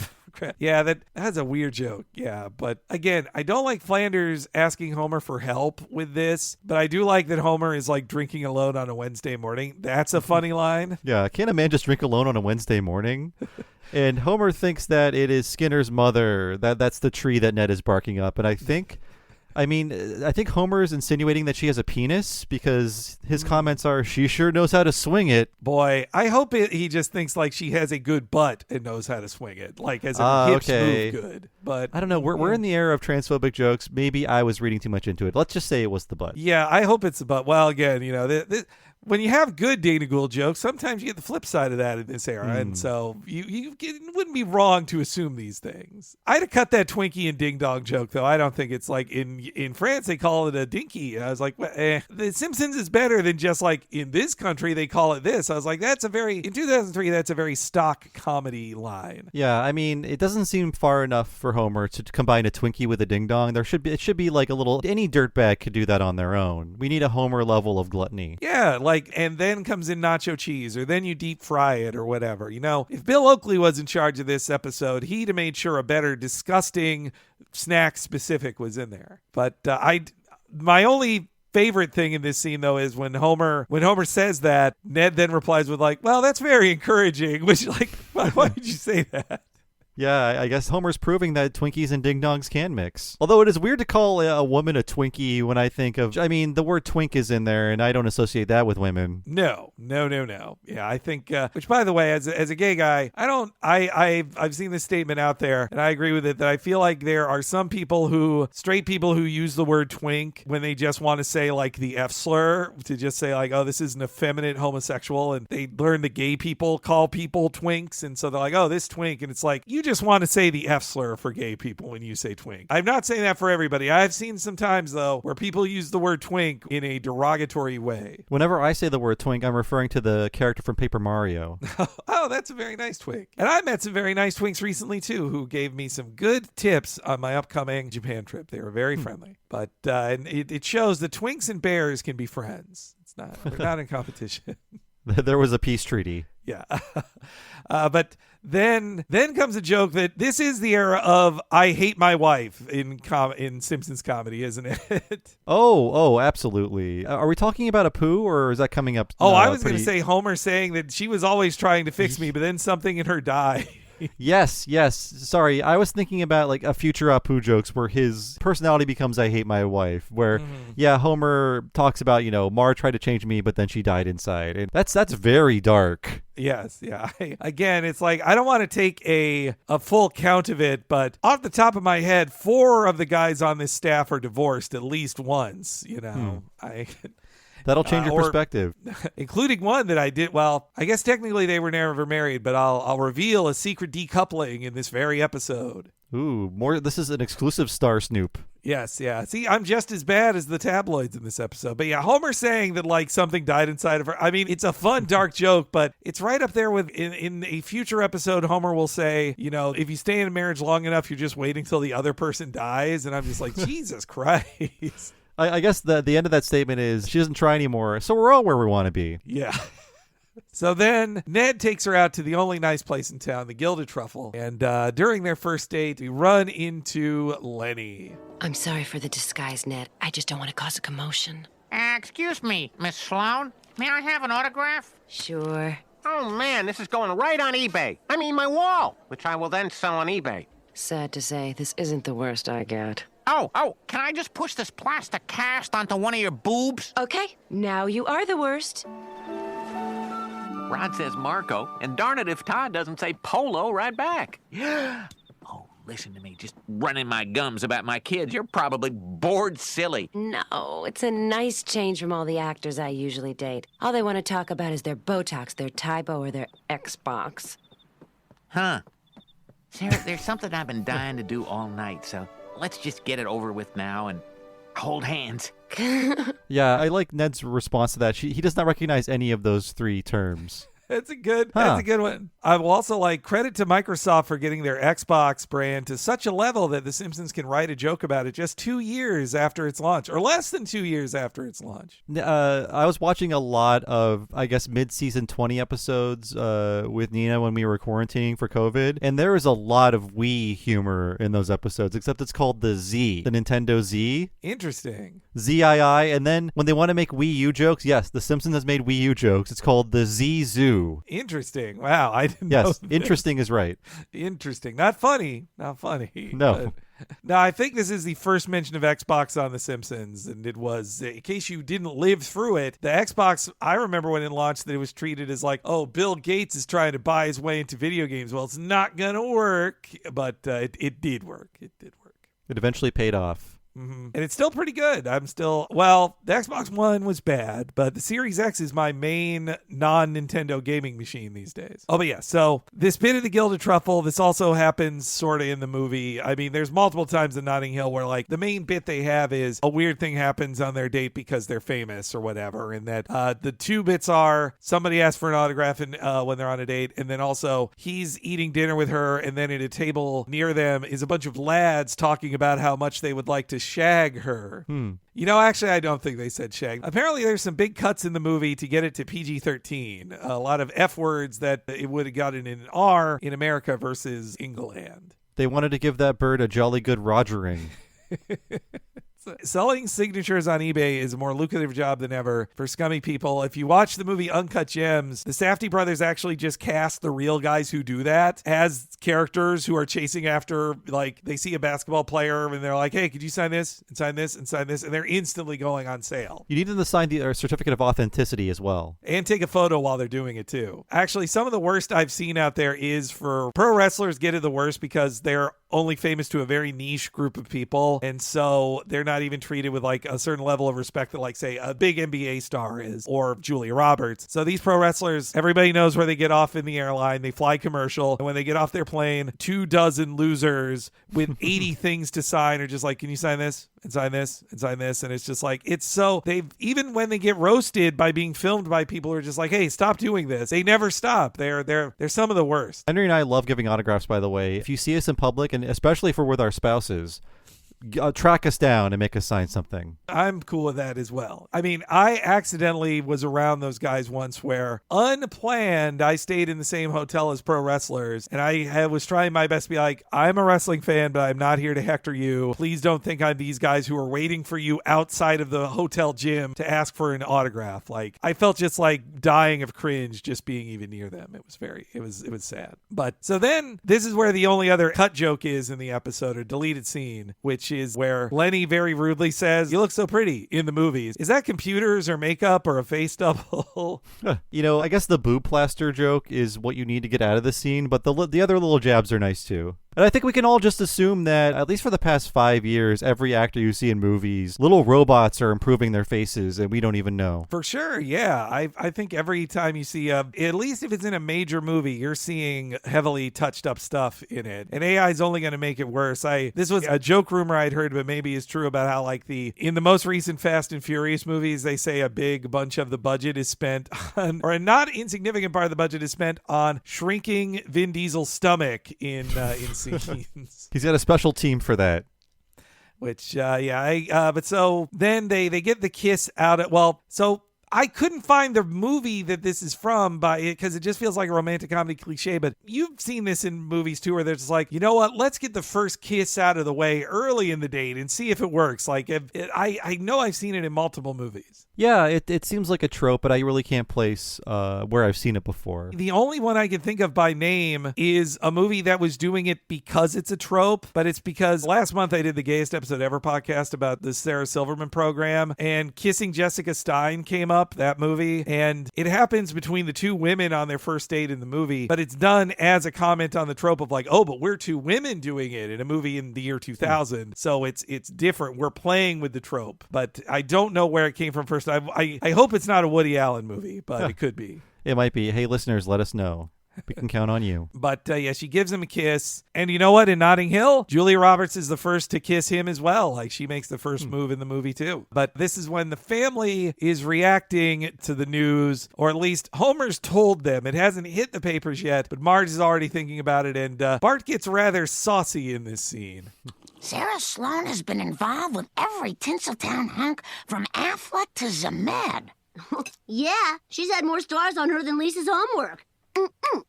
Now she's dating Mr. Flanders. That's so romantic. Who the hell is Mr. Flanders?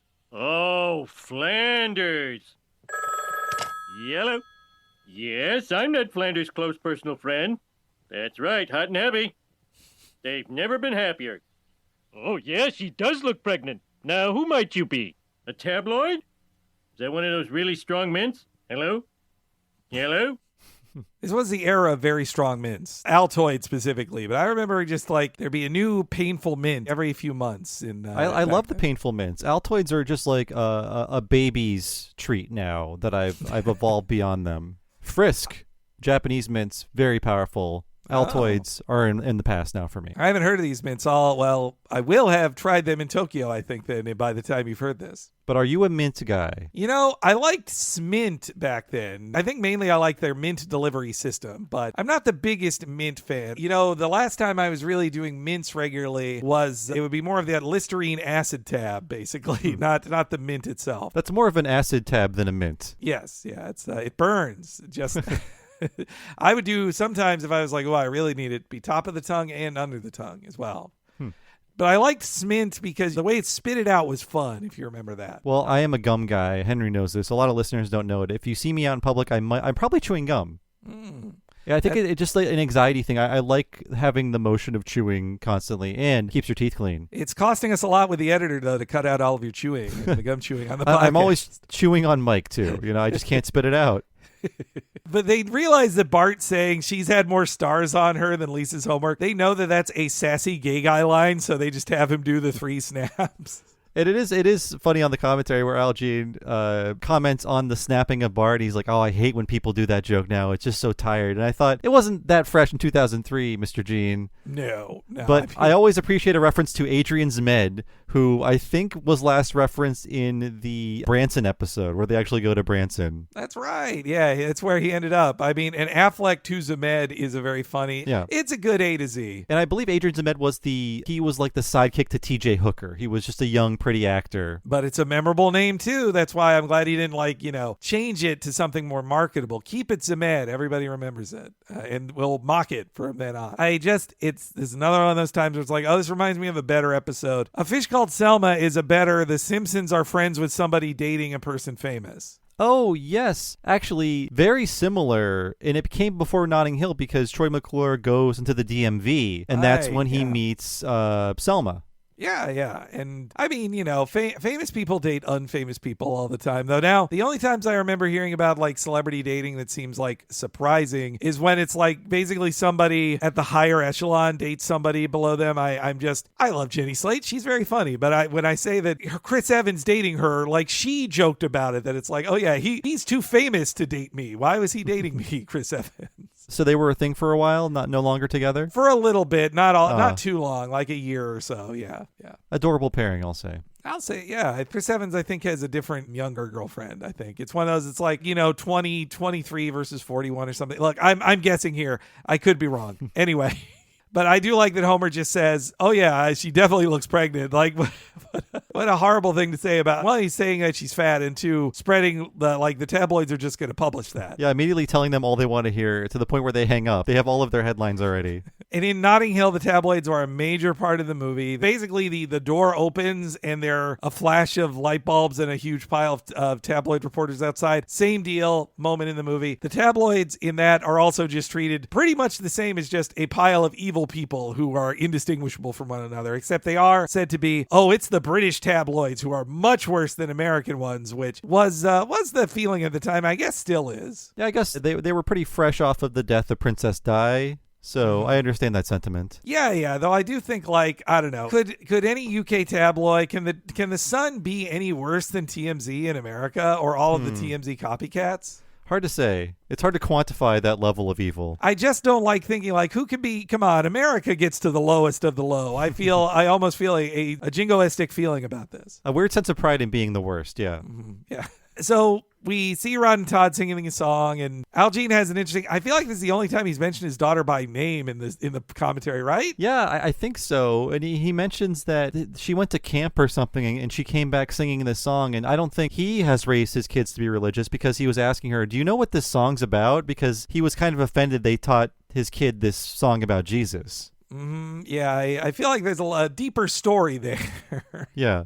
I think it was it's kind of insidious how they prey on children like this. It's a fun song, though. Jesus is the rock that rolls my blues away, shooby dooby. Yeah. And that they also think jammin' is a swear. This is the closest to any explanation of why Sarah Sloane would date Ned. That she grew up in a religious family, I guess, seems to be her. She's like, I didn't know they made people like this. I grew up like this in a house like this, Yeah, I guess she's been in La La Land. She's enjoying her trip to blah blah land, as Lisa would say later in this episode. I wish they'd done more of her I was raised hyper religious too. And this, you remind me of growing up. That's why I like you, Ned. But I just also don't like that, like, Ned. Okay, this is my bigger point with Ned now that this is the one where he, like, basically calls her a coastal elite. Ned Flanders just seems so apolitical to me that he wouldn't be saying a thing that religious conservatives were saying in 2003 about, like, yeah, I live in real America. Yeah. Like I said earlier, I really feel like he is the conduit for their rage against conservative Christians and their rule over America. Ned seemed a lot more kind and harmless in the 90s because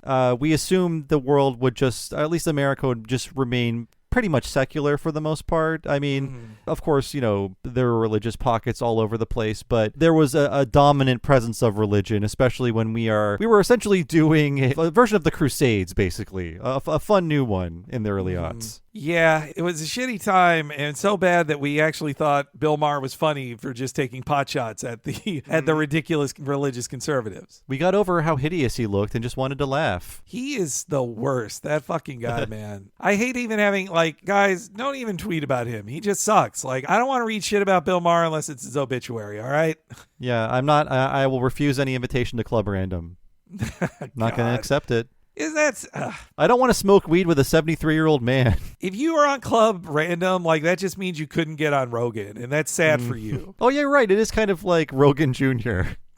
I figured he's like, well, I have to start a podcast. Rogan's stealing my bit, like, of being the conservative guy who acts open-minded. But anyway, yeah, I mean, having a joke about, like, middle America is the real America joke in there from Ned, it just feels, it is, you're right, Bob, it's correct for the time, but I just hate seeing Ned. It feels wrong for Ned to say it, even though this is what conservatives were saying and do still say to this day. Yeah, I like enjoying Ned and thinking he's nice. 90s Ned I enjoy more than this one, where he is more of the middle American Christian conservative that was having a much louder voice in politics, and then we get jokes that are accurate to who Ned would be at this time, but are ugly. Ned is very homophobic in this episode. Ned is a touch anti-Semitic in this episode, and yeah, they're channeling their rage for American Christian conservatives through Ned, but I don't like Ned having these qualities. But to be fair, they are realistic. Yeah, it's tough. I feel two ways about it because I don't like it when other shows make up like the good Christian character and be like, well, we have to show both sides fairly and this Christian is nice. When it's like, but that's, if somebody is an outspoken Christian in a political or entertainment context, they aren't nice. They have a very specific, bad, or morally wrong vision of the world they want to enforce on people, and they suck. You shouldn't give them the benefit of the doubt that, like, oh, well, they just believe in Jesus so much. Like, no, they are hateful, and they say this book lets them be hateful. Like, that's why they like it, or that's why they become politicians or political leaders. And, you know, previously we saw Ned didn't believe in vaccines either, so yeah. He's just becoming an ugly character in this time period. I think he does get rehabilitated when George W. Bush is no longer a factor in politics, but this is just who, because they're too afraid to make fun of Bush, this is who kind of gets propped up to take all of the hits. In the monkey suit episode, I think they nice up Ned a little more. Like, I remember that one ending with Lisa and Ned basically agreeing to agree to disagree on the topic of creationism in schools. But yes, then the scene is interrupted by the tabloids breaking through. In Notting Hill, they stay outside of the door. They don't rush in. But I love that Cletus is there as a reporter. He was there in the Epcot episode, and now he's back again. Yes, I definitely flagged that. I wonder if we'll see him again as the Outhouse Times-Picayune reporter, Cletus. I hope we at least get a third one. I can't remember off the top of my head. I'll be keeping an eye out for it, though. And also, I love the headline, Sarah lives in sin, mess. That's which they caused. They trash the house and then take pictures of the mess. Oh, and also, I do love the line, do you plan to kill Sarah like your last wife? Like, that's a great line. Brutal. Yes. This whole Polystar Pictures thing, we are on the set of The Zookeeper's Wife, which apparently was being filmed 8 whole years before Kevin James' Zookeeper. Right. Oh, The Zookeeper. Boy, that's that movie I think is less... Oh, no, wait. I think he's single in the movie because the animals help him get a date, right? Yeah, it's sort of like dirty Dr. Dolittle, basically. Or like Adam Sandler version of Dr. Dolittle. Yeah, except it's not good enough for Sandler. He's like, Kevin, you can take this script. This is for you, buddy.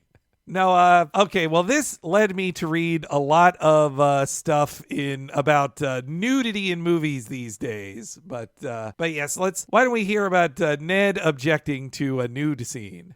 Whoa. This movie's turning into SpongeBob No Pants. Cut! Sir, there's no reason Sarah needs to do this scene in the all together. Sam, he's got a point. Katharine Hepburn never showed her breasts. There's still time. I want a rewrite with no nudity. All right, but you're gonna have to kiss a woman. Deal. Ned, we won. Yep. Now all we gotta do is turn that woman into a fella and that kiss into a game of Scrabble. You're so sweet to look out for me. The public may not see me naked, but you just might.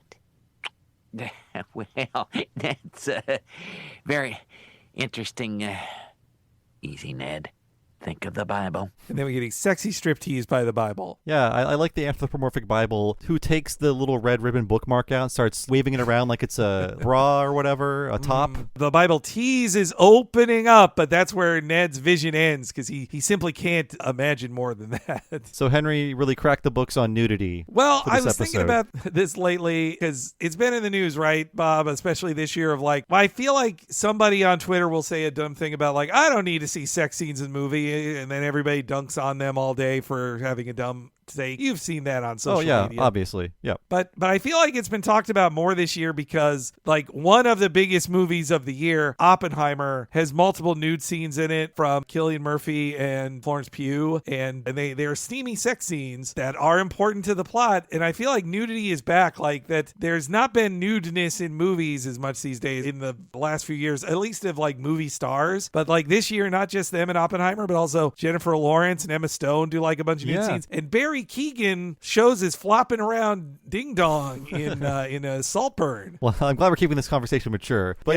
I'm noticing that too, where that movie Poor Things is coming out, and one of the things I know about it is that Emma Stone is naked in some parts of the movie, and that surprised me. Like, oh, I didn't think she would do this. Not that there's something wrong with it, but it just feels like that it was not a factor in movies for a while. Yeah, I feel like, and I mean, hey, I get it. There was a lot of, I felt like it was a reaction to how in the 90s and the aughts it was sold as see this movie to see movie star who does nude scene, and then that turned into just the entire business model of Mr. Skin and most of the internet of just uploading the nude scene. And so then that made actresses in particular not want to do nude scenes in the movies, or men who do nude scenes wear a fake penis on their penis. Though Barry Keoghan, he says he's hanging real dong in his movie, but well, maybe it was because for a very long time, and it's starting to fall apart now, the most popular movies were the Marvel movies, which are absolutely sexless. Repeat, sexless. Yes. And that was like, I guess, driving other creations. Like, oh, I guess people don't want sex in movies. If these movies are doing very well and there's no sex in them, maybe just viewers can get that somewhere else. So I feel like that could have been a factor as well. Yeah,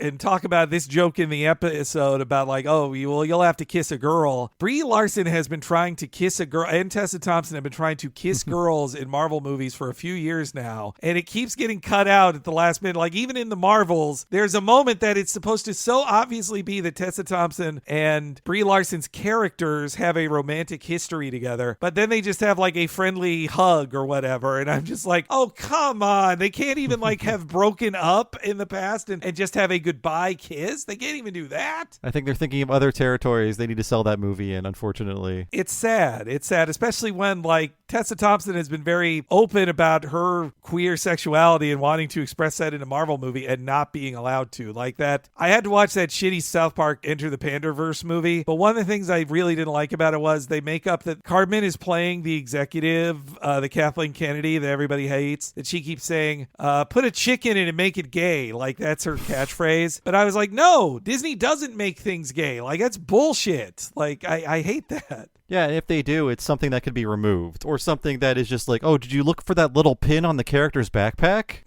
Yes, yeah, God. Check the 20,314th frame and you'll find it.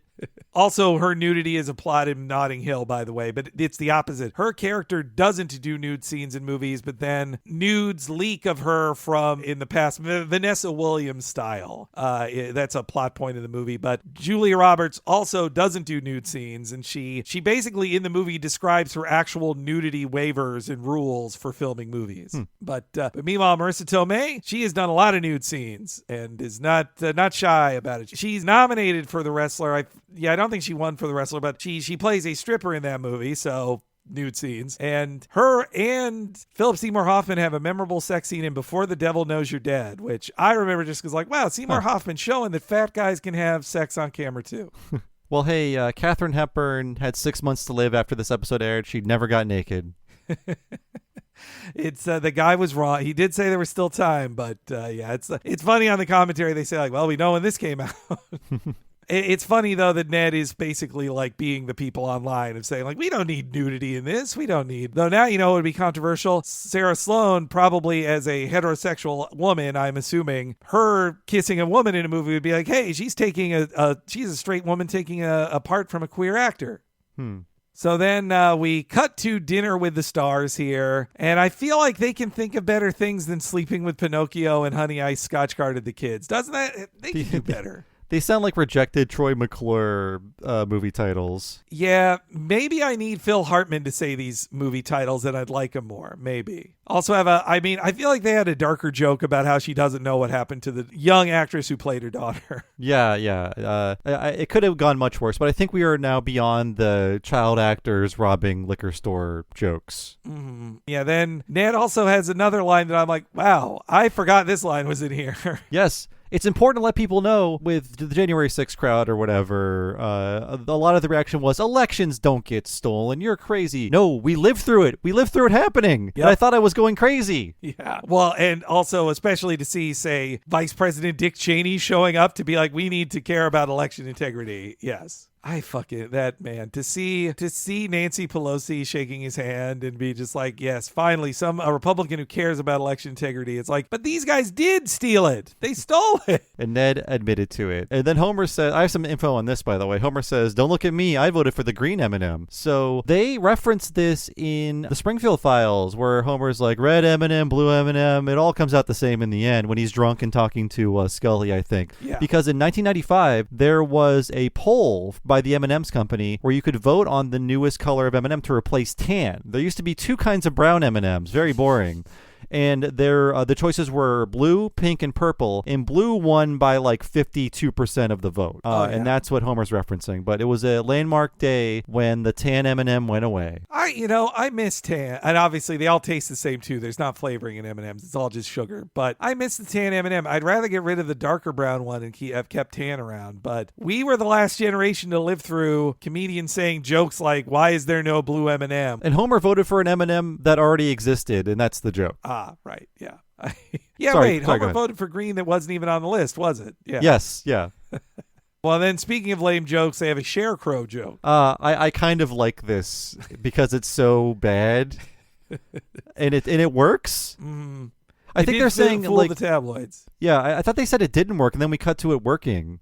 That's right. Yeah. And then also we have a joke about Chaz Bono being a lesbian, which like was a joke that like I feel like for a lot of people older than us, like it was one of the first like gay celebrity children you ever knew about, like that, you know, that Chaz Bono was famous since his birth, pretty much, from Sonny Bono and Cher. Was there a joke about Chaz Bono in Bart to the Future? Yes, yeah, that he'd been president at some point, I think, is the lesbian president, I think. Yes, yeah. Who went by Chastity back then. That was their name then. But Chaz Bono today. And hey, you know, they at least paid Cher to use the song. They spent some of that music budget. It might actually be the actual song, not someone doing it. I think it is. I think so too. Do you think she can't sing that song anymore? I wonder. Oh, I don't know what songs of hers she sings, but the context of the song is it's an insult directed towards her family. So I think in that context, it's okay. Yeah, but I'm not the arbiter of this. That's true. Yeah.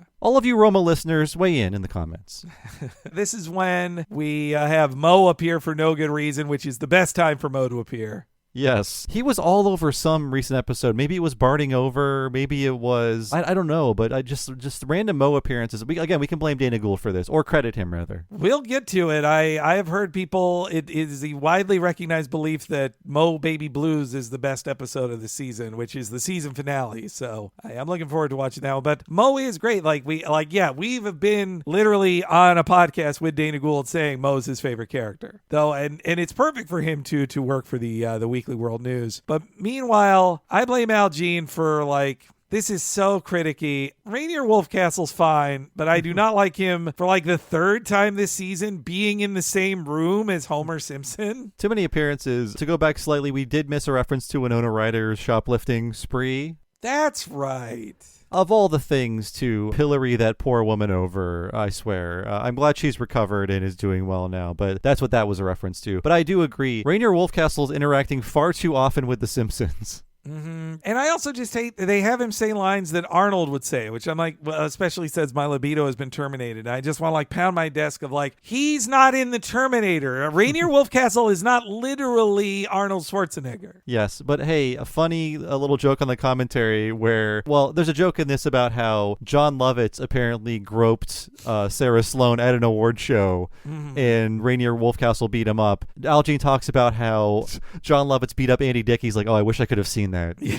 I guess I have to side with Lovitz right now, but I mean, Andy Dick is like a horrible, horrible person. We let Andy Dick exist for too long in polite society. Yes. In fact, his name was in something. He was an actor in something that I was looking at, and I thought of that South Park Christmas Time in Hell song, where one of the last lyrics is, we got to make room for Andy Dick. And that was 25 years ago. Yeah, he's got some tenacity, not good tenacity. And in fact, he never knows when to take no for an answer, I'd say, part of his tenacity. But his days of appearing in Ghibli movie dubs are long over, though. I believe Lovitz, the story was that like Andy Dick came up to him somewhere and said, I'm going to put the Phil Hartman curse on you. And that's when Lovitz like bounced his head off of the bar table or something. Yeah, and I was listening to Gayest Episode Ever. Drew and Glenn have both been on the show, and they were covering Suddenly Susan, and one of the actors on that show took his own life, and the last person he was with was Andy Dick. Andy Dick has a real body count. I had no clue about that until they talked about it too. Yeah. I did not know that. I didn't even know they did a whole like episode of saying farewell to his character on the show too, which like, I mean, who remembers Suddenly Susan at all, really? But I forgot that happened. And then of course, here we thought it was just Phil Hartman and Andy Dick. What other bodies is Andy Dick connected to? We have to follow the money, or the lack of money in Andy Dick's case these days. I'm shocked he doesn't have a Jim Brewer style podcast somewhere. Or maybe he does and I don't know about it. I think he tried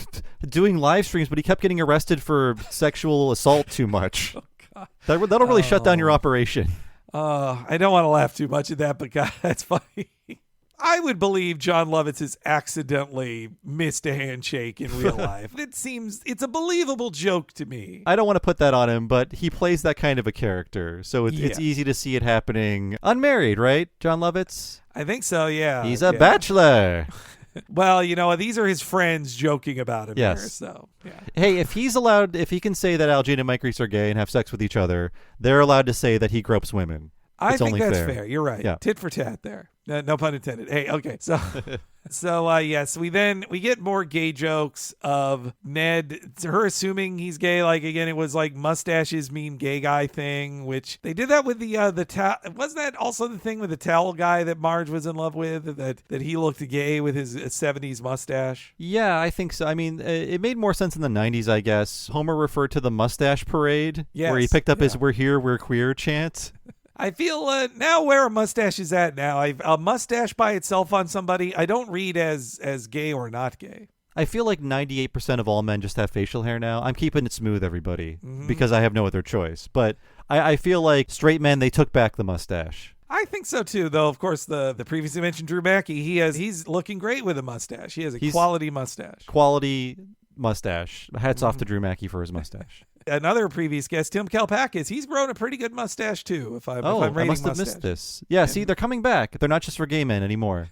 It's for gay and straight guests of Talking Simpsons. Yeah, for a long time it was like pizza chefs and then gay men, and now we're back to straight men. Sometimes I think about what I'd look like with a mustache, because if you could see me like Bob sees me right now, my beard part is blocked by the chin is blocked by the microphone. I see what it would look like if I just had a mustache, but I don't know. I don't have the confidence of Tim Kalpakis or Drew Mackey. If I grew a mustache, I'd get carded more often because I look like I was 13.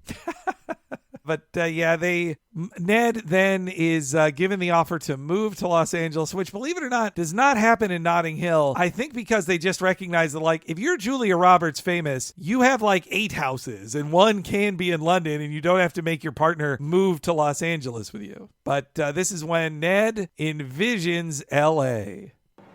Ned, I'm James L. Brooks. Oh, can I call you Jim? James L. Brooks is good. How about some sponge cake? Well, I can't see the harm. With a brandy glaze?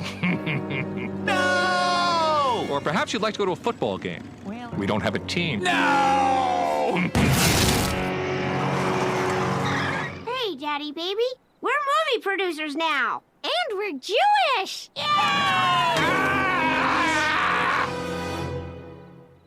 Sarah, I'm sorry, but I can't move to Hollywood. Heck, even Dollywood's too far out for me. Too many people appreciating it ironically. Well, then I'm staying in Springfield with you.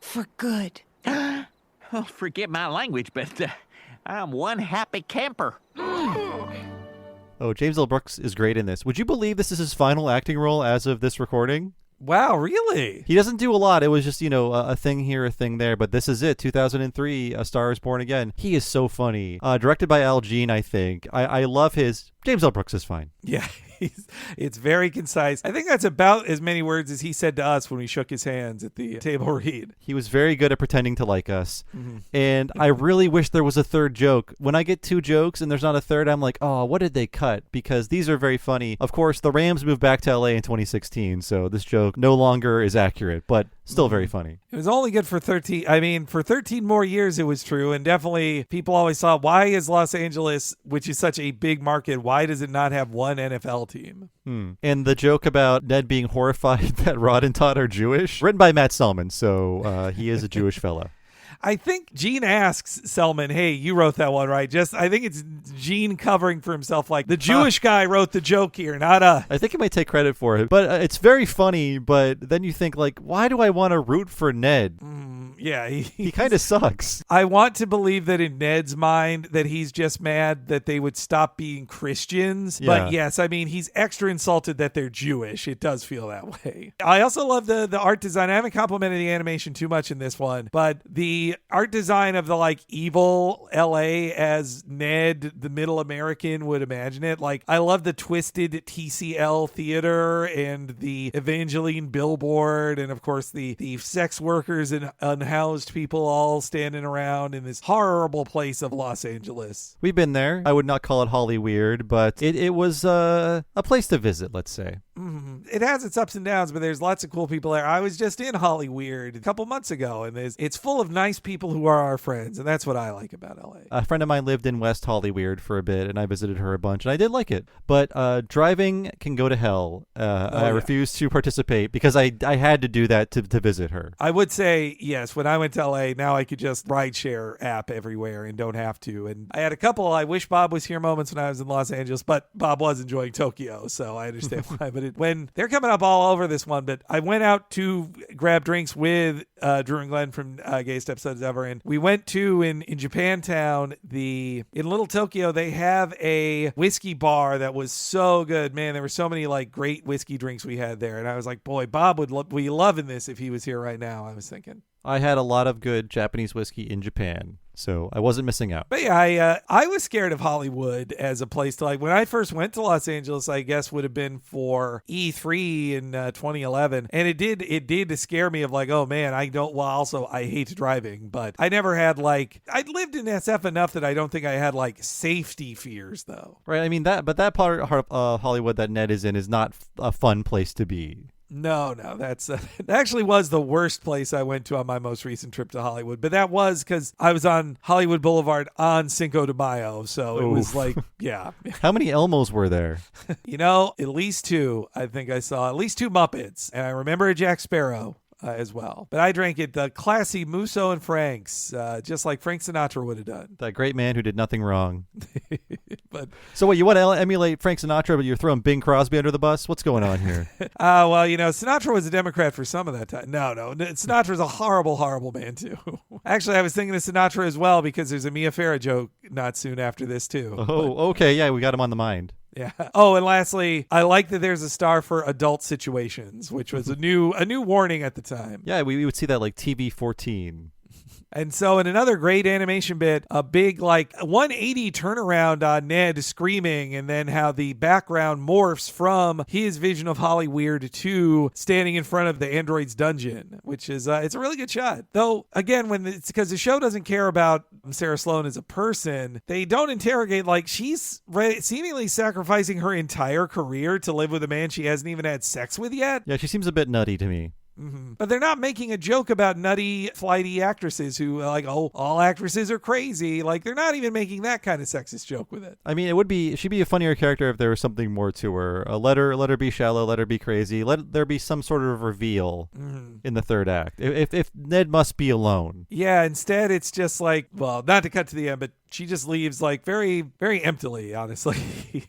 But so she's trying to live it up in blah blah land. This is when she's driving around in her Oscar as well. I think about how Al Jean really wants to have that Oscar, but those shorts aren't going to win an Oscar until they let David Silverman actually have more than 3 months to make a short. Can they be submitted, the ones that they've been making for the past couple of years? Playdate with Destiny, that was the last one that was released theatrically, so I think that's the only one that could have been nominated there. Disney Plus shorts, I don't believe are in contention for Oscars. Not that I think they would be nominated anyway. Yeah, I mean, I think he just needs more time in general, because I saw him do a live talk recently within the past couple of months, and he was as negative as he was allowed to be in public about how little time he was given to work on that one of the more recent shorts. It's really sad because David Silverman, I feel has earned the right to not have 12 producers being writers on his fucking shorts, and I feel he could actually do something good if you just let it be a David Silverman written and directed short. But then who'd get the Oscars? Not Al Jean and Matt Groening and 13 other producers. Yeah, I mean, I think they've cooled off on the shorts because we haven't seen as many. I mean, I think they're working on one now, maybe, but we didn't celebrate Plusiversary again with Lisa. I mean, what's going on? And then there was no singer trying to prop up his talentless kids via The Simpsons this year. Was that Christmas one the last one then?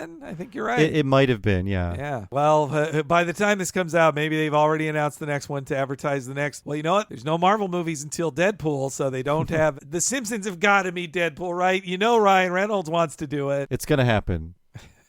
But yes, we also see everybody asking him questions, including a nice twofer of Otto asking, what's it like to kiss a movie star? And then comic book guy asking, what's it like to kiss a woman? And you know what? I like Chief Wiggum. There's a better joke with Krusty having the same 4 pictures of him in different outfits, but I kind of like that Wiggum has an insensitive Chinese caricature among his things for no good reason. Yeah, the Krusty joke has a better payoff because he's actually cast as 4 characters based on his 4 headshots. The payoff to Wiggum's joke is, I don't do TV, which is very funny.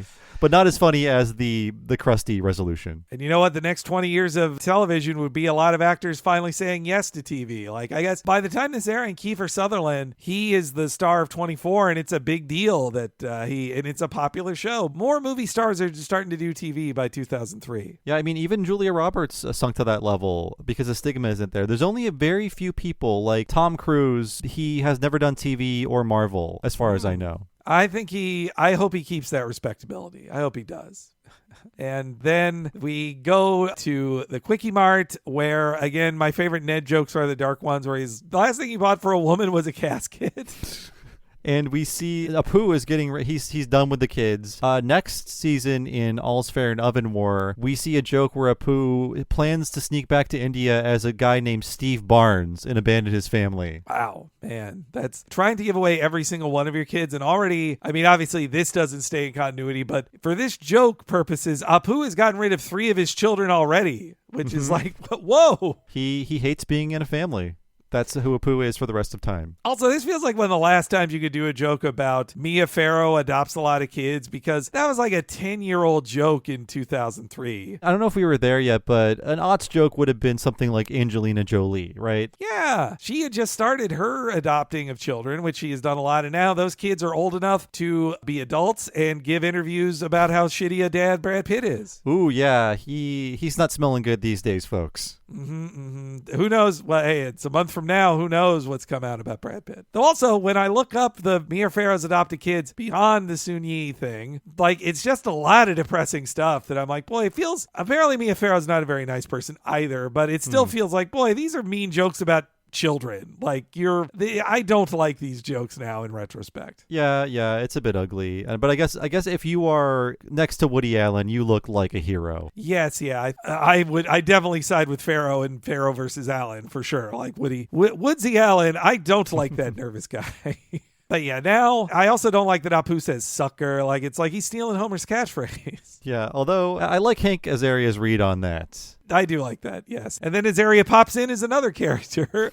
Moe's hanging out in the frozen treats section. Isn't it great that he even just gives himself like, oh, Moe, you lovable loser. Like he's basically reviewing himself. Identifying his character. I like how the kids walk in and they immediately start talking like variety headlines where Bart identifies her with a very headline style description and Lisa's like, what's it like going from La La Land to Blah Blah Land? It's all the kids have to do in this act, isn't it? Yeah, they become it's more like they become entertainment television red carpet people. Mm-hmm. Yeah, exactly. They're Steve Kometko and I forget Melissa the other Rivers. One. Okay, yes, yeah.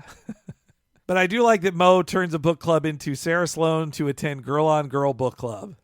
That's a good line too. But okay, it's time for the other big guest star of the episode. Oof. We got like 3 in this episode, right? Yeah, well, what's Marissa Tomei, James L. Brooks. Helen Fielding, and who else? James L. Brooks. Oh, James L. Brooks. Yes, you're right, of course. But yes, at least this makes sense because another celebrity brings her in. Otherwise, it's just a Family Guy joke how she teleports into the book club in our next clip. Look, it's celebrity boy toy Ned Flanders and his arm candy Sarah Sloan. Miss Sloan, how are you handling the change from La La Land to Blah Blah Land? Lisa, Springfield isn't a cultural wasteland. Part of Stroker Ace was filmed at our airport. And, there's our ladies' book club. Sarah, you're more than welcome to come. Oh, I'd love to. Another scoop. Sarah Sloan to attend Girl on Girl book club. Oh, Moe, you lovable loser. You just made yourself $5. Today's book is Bridget Jones's Diary. Now let's go around the room and analyze why we didn't read it. Cramps. All my friends are dead. Well then, I guess it's time for margaritas. Well, I wish someone had read the book since I did invite the author, Helen Fielding. Oh, never mind. As long as they all bought the book, I'll still get the money. Besides, most Americans can't understand the sophisticated subtlety of British humor. I bid you good day. Helen Fielding, she's on the show. Well, I'm sure they respected her and everything, but also she was Kevin Curran's partner from 2000 until his death in 2016. So Buck Bundy partnered up with Helen Fielding, and they had 2 kids together. So that's why she's there. Like they're like, oh, well, you have a writer. Well, actually, Bob, this is by Star Snoop. They actually broke up in 2009. Really? Okay, I need to check my sources. Well, the wiki will say they're still together, but when I clicked on another thing about her moving and getting a new house, selling her house in LA, it said they had broken up in 2009. Okay, I trust that. My reasoning for trusting it too, though, is because I wondered after I looked that up, or I saw that Kevin Curran was with her too, I was like, wait, why don't they mention this in the commentary? The commentary is like 2011, so... He's still alive, yeah. He's still alive, and they're not going to want to say, oh yeah, his ex. That's why they're not going to want to talk about how they just broke up. Okay, yeah, that's a smoking gun to me. I was looking into her. I never read Bridget Jones' Diary. I never saw the movies, which Hugh Grant he's in those movies, right? We're talking about Hugh Grant. I feel like she's not, looking at her bibliography, not a very prolific writer. I was kind of surprised by this because she wrote Bridget Jones' Diary. It was a huge hit. She wrote one other kind of book and then just thought, I'll just keep making Bridget Jones books. So, more power to her. She found out what worked and they made movie versions of all of those books as far as I know. I think there was a recent one in 2016 or something like that. It was Bridget Jones' Baby. Yeah, that's right. Yeah. Yeah, no, I saw the first movie with my mom. With your mom?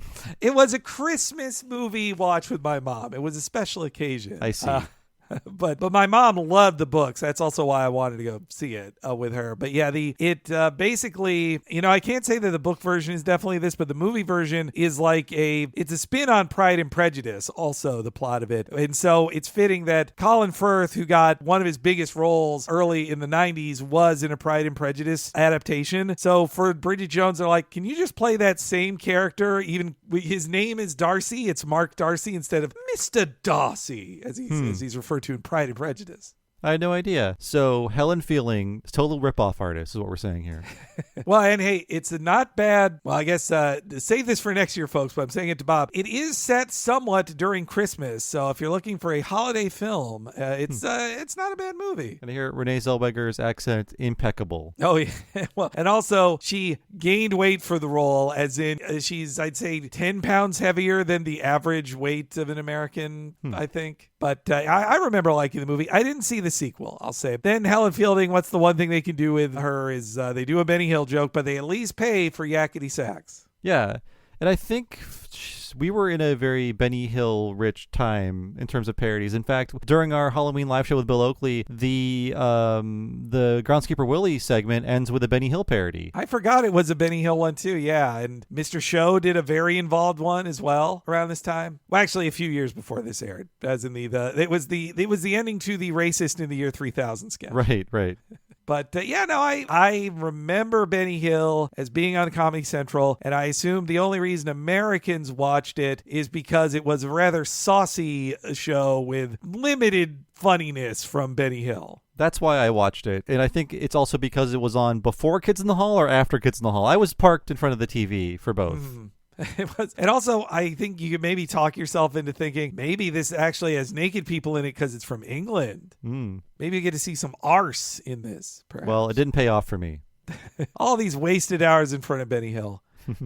And so we then cut to date night, and we have a joke about the dress, which they referenced already with Agnes Skinner wearing it, I think, in Gump Roast, correct? Wow, you're right. Yes, yeah. Help me. Why do I know this? I mean, it was a very memorable dress back then. We're still talking about it.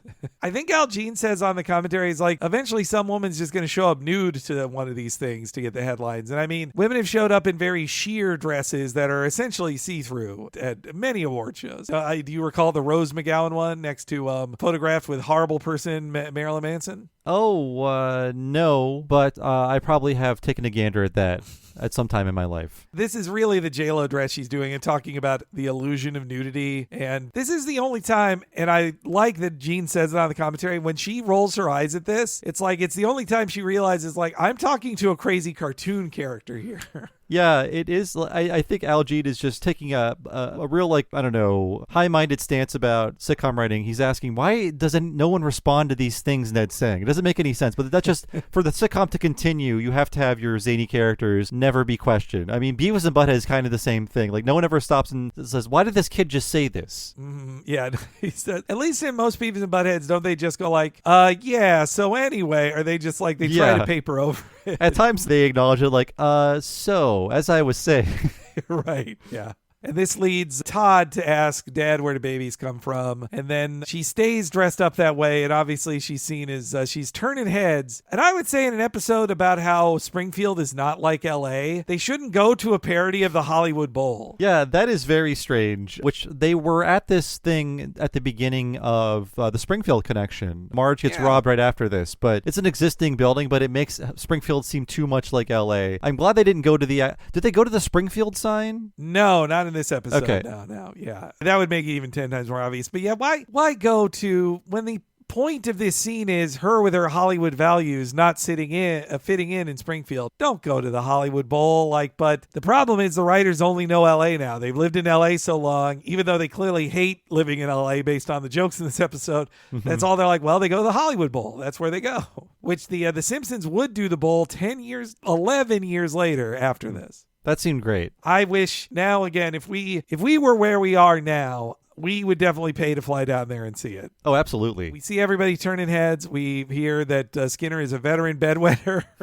Then she's accused of your Tops upstaging the Pops, which is a clever reference to the Pops Orchestra, which plays popular mainstream music in orchestral settings. And they got the horniest animators to work on this next part where Ned offers Sarah his jacket. She ties it around her waist, and it accentuates her breasts even more. Yes. Well, these will lift her boobs up more. And just to let you know that it's sexy, Homer stares at them for about a minute. It's, what happens? He looks at her breasts, he moans. he drops his nachos, so he's on the ground with his nachos, moaning about the nachos and looking back over his shoulder to moan at her breasts. Yeah, and then it's one of those things where much later you find out Homer is still there.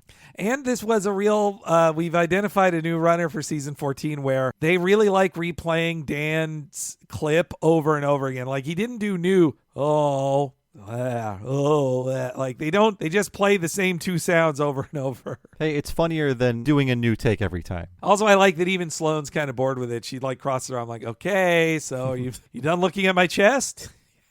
Then they cut to Sarah making a proposition to Ned. And I think I get that why Ned, and it's a funny situation because Ned, of course, would want to be abstinent until marriage with a new girlfriend. But she is right to she is totally correct to want to have sex with somebody she has changed her whole life for. Yeah, and also, for as pious as Ned is, he seems to believe that there's wiggle room because, yes, they do have sex, and he's like, well, I'm like Baskin Robbins. You get, a free taste, but if you want more, you've got to, pay for the whole thing. But that's not how abstinence works.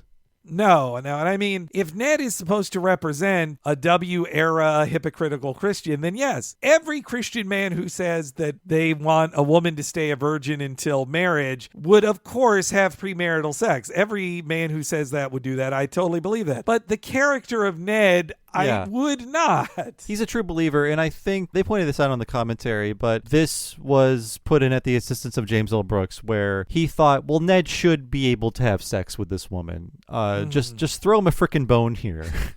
I mean, I get that you feel so bad for him, but I feel it's truer to the character of Ned if he didn't have sex with her. And also, Ned, I mean, I guess Ned wouldn't want to have sex with his kids in the same room or in the same house with his children. I could see that. But then it's like, so Ned fucked her outside, like where in a public park? Yeah, having sex in public seems very not Ned Flanders. Also, did he ask Homer to take his kids home? Because they are dressed up to go with him, though you don't actually see them at the concert of John Williams directs Itchy and Scratchy music. But he either abandoned his children or asked the Simpsons to take the kids home. I guess so, yeah. Because they find some secluded hillside to hang out on. Yeah, but first, Ned asks Homer for some sex advice. Sarah, I love you, but I get the feeling you're just not a Ned head tonight. Is something wrong?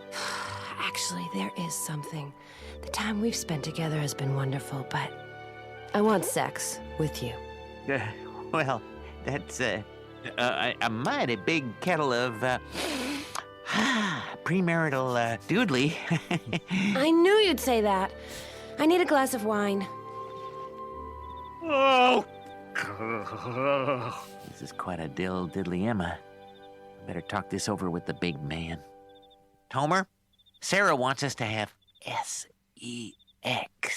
Stupid Flanders. I'm not giving you any of my secret moves. Well, I'm not sure I want to do it. I mean, who'll buy the cow when you get the milk for free? You know, the cow being me. Look, Flanders, I'm always interested in talking about free milk. And if there's cookies involved, so much the better. And that's the end of that scene. Yeah. And Homer plays no part in this, which is very odd.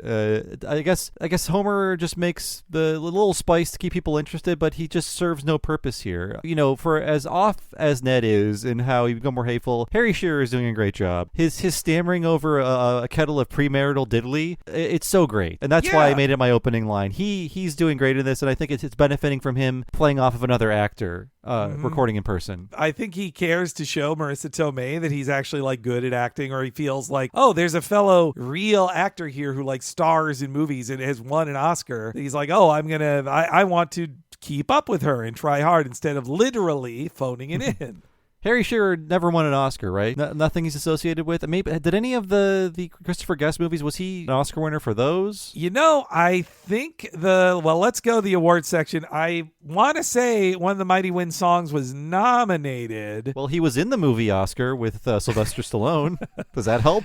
No, he has only been nominated for Grammys and Emmys. I would have thought that's no fun. A Mighty Wind, that deserved an Oscar nom for one of its songs. Yeah. I mean, who knows? That Spinal Tap movie is coming. they're making Yeah. it. So if it's really good, who knows? But I kind of doubt it. No, but yeah, I think I do love also that Sarah's reply is like, I knew you'd say that, to saying like, that's an awful kettle of doodly. And she's like, I knew you'd say that. And she needs more wine. But also, isn't Homer, it's so weird. Homer says, and all the better if cookies are involved. And then Ned smiles of like, that's right, Homer. Good answer. Well, we should point out, in case you haven't watched this one, there's a lot of ADR here, especially, I mean, throughout the episode, but especially this scene. Homer might have said something else, probably dirty, I'm guessing. You know, my first guess was that when Ned spells sex to him, Homer says he is confused by it and can't spell it, and maybe that was deemed too stupid. That's my first guess on a joke they'd rewrite. But yeah, so then Ned enters with Bible verses, giant pile that says he shouldn't have sex before marriage, and 3 that he thinks say the other thing. The wind blows it away, which I guess is what Ned's feeling is like, okay, the guy, I mean, again, for a character who's not Ned Flanders, this would be like, okay, God is telling me to have premarital sex. Done and done. But, and I guess it might be a joke. I don't know. It's an interesting visual device for him to decide, but a character like Ned would not just rip pages out of the Bible, you know? Oh, yeah, that's it's true. It's kind of sacrilegious.